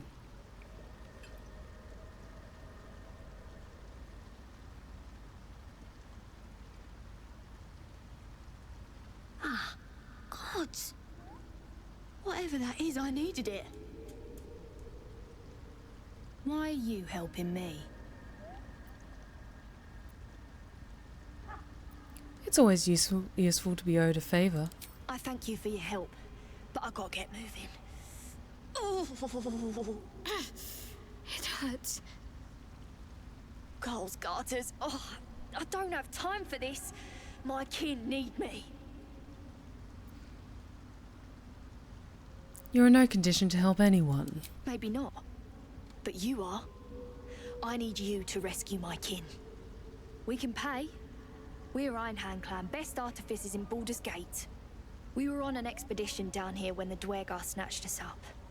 I got away, but not the others. The Greys have them digging out some old ruin across the lake. What was this expedition your clan were on? Just mining for materials. Nothing unusual. The briefest hesitation, but enough. She's lying.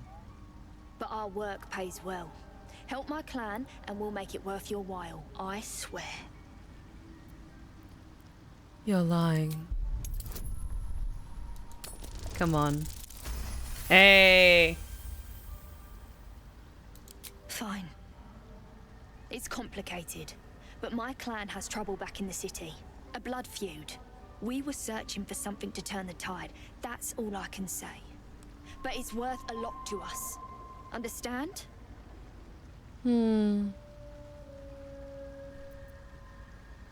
Alright, I'll free your people if I can. Thank you.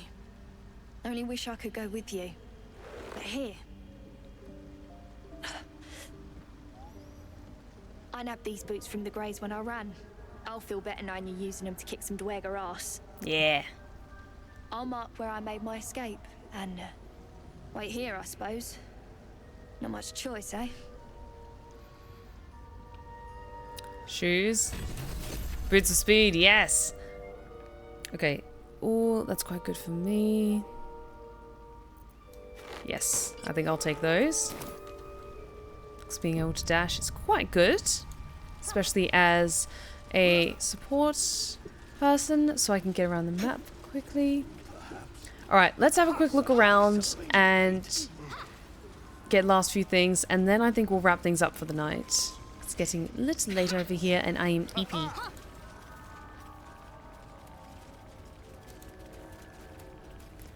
Do.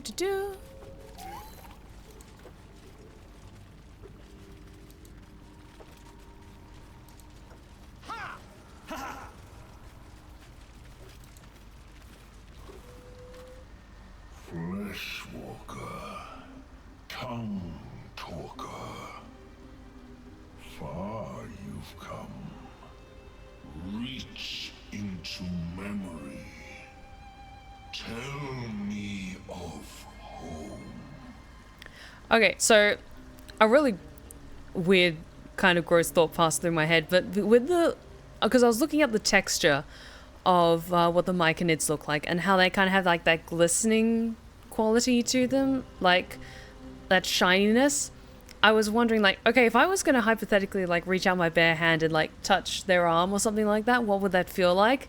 And then immediately what came to mind is, you know how in your fridge, how there's like that one vegetable or one piece of fruit, like some carrots or a cucumber or some tomatoes that you just forget about, and that gets really rotten, and then you accidentally touch it and it's really wet and crushes in your hand, and just that chill goes from the tips of your fingers all the way down to the top of your head and the tips of your toes. Just something like that, that like organic wet sliminess, like it's so gross. Ew. And a little bit fuzzy. I can absolutely see that too.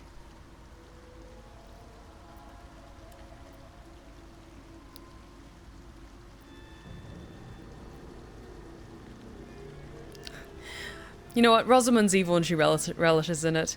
Me blanketed in flayed skin, fireplace burning flesh, sipping a glass of gore. It shudders, twisted by your brutal honesty. It reveals its own home in reply. A humid cove filled with decaying myconid corpses. DeCarlo destroyed my people. I am a sovereign with no circle. This circle does not welcome me. But I have heard the song. You mean to cleanse the Dwergar rot. I mean to join you. Like, it would be really cool if there was maybe something that could happen when you're with the myconids that ended up with you getting infected, and it just starts like The Last of Us. Like, and then over the time, when you get to like Act 3, you have like a mushroom or something like that growing out of your eye socket. Like, I know that's kind of gross to imagine, but could you imagine if you got like infected with like a myconid thing, and then by the time you get to Act 3, like half of your face is just like all like oyster mushrooms and they're all glowing? That would be so cool. There is a circle of spores druid. That's very true. That's very true. I'm curious then. I might have to do that in one of my own runs. Playing a circle of spores druid and then coming to this area. That would be so cool. Yeah. Are you sure? It's going to be dangerous. I am the danger, and I am the cure. They erased my people. I will erase theirs. Very well. You may join me. Remain in the Underdark, and I will follow. We cleanse the rot together. Alright, sounds good. Oh, yes, and I leveled up. Good, good, good. Or Shadowheart and I have leveled up, so let's take care of that quickly. So I'm trying to be smart with these decisions. Got a lot of stuff, good. So, level 3 spells. Font of Inspiration. You regain all your bardic inspiration after a long or short rest. And my bardic inspiration is increased, good. Level 3 spells. The Snow Curse, Fear, Feign Death. Glyph of Warding's good.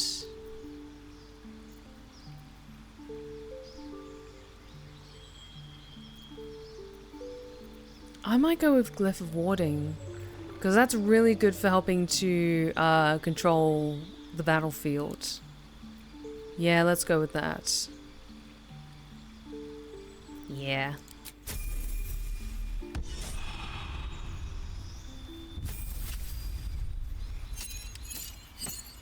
Oh, about the Blue Rose Respite question. So it doesn't have to have any rooms to stay in, like with saloons in the Old West. I would say the Blue Rose Respite, like, maybe it has, like, because it's described as, like, having, like, booths or places where people can, like, sit and talk and stuff like that. Doesn't so necessarily have rooms, like, to stay overnight, because it's also the Seraph's domain as well. So she has quarters somewhere where she can be busy ascribing new tales to tell. But as for her lovely lost tales, it's more like a place of comfort and respite, where they can relax and listen to her stories that she has prepared, and all that good stuff. Alright, let's prepare some spells. Level 3. Spirit Guardians. Spirit Guardians. Yes, let's go to Death Blade. Like, Death Beyblade. Yes! Okay.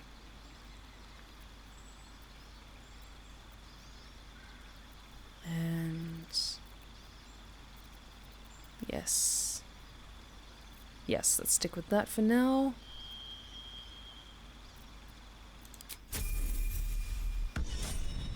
I need to get some better dye for Shadowheart's armor. Alright, so let's save and call it a night, I think. So many things. Yes, let's save and let's call it a night here, because we're in a nice safe spot to save and wrap things up. But yeah, there were some interesting moments tonight, like seeing what happens to Jaheira with if Arabella dies. That was interesting. That was really interesting. Come on. And backup save. Alrighty. So yeah, we had some great moments tonight. Tiefling Party was interesting. It's interesting when Halsin came back, when he was talking with Korgor at first. At first I was like, kind of like, he just straight said to her face that he hoped she was dead. And I was like, oh, okay, this is different. Like, oh, it's because he thinks that Korgor killed Arabella. But she did, technically. It's totally not at all my fault. But that's been really, really interesting. I'm curious to see what other little details come to light. Like, the Omelium talking about how there's 2 spots, empty spots in our brain, not just the one from the tadpole. That's interesting. That's very interesting. So yes, let's wrap things up tonight, and then I will see you on Monday for my Macabre Monday stream. I'm going to be announcing publicly tomorrow what game we're going to be playing. I have a feeling I know what it's going to be, but I'm looking forward to seeing what the final vote is. But thank you so much for joining me tonight, my lovelies, and I will see you next time. If you've been lurking in the shadows and you like what you've seen so far, please consider following. We would love to have you back at the Blue Rose Respite. You are welcome anytime. Be sure to check out my other socials that are popping up in the chat right now, including my 2 YouTube channels, one for my ASMR tales and the other for my Twitch VODs. I don't know why the credits aren't rolling. That's a little weird, but that's fine, I guess. And my Twitter, my Insta, and my TikTok. A big thank you to everyone who followed tonight, who gifted subs, who raided us. We had 2 raids this evening, which was amazing, so thank you so much for that. And I'll be posting my snippets of my streams across all my socials as well, so be sure to give those some love as well, because they really help for boosting the algorithm and encouraging more people to find me and then join me here on Twitch. But thank you so much for joining me tonight. Let's see who's currently live and we can go say hello.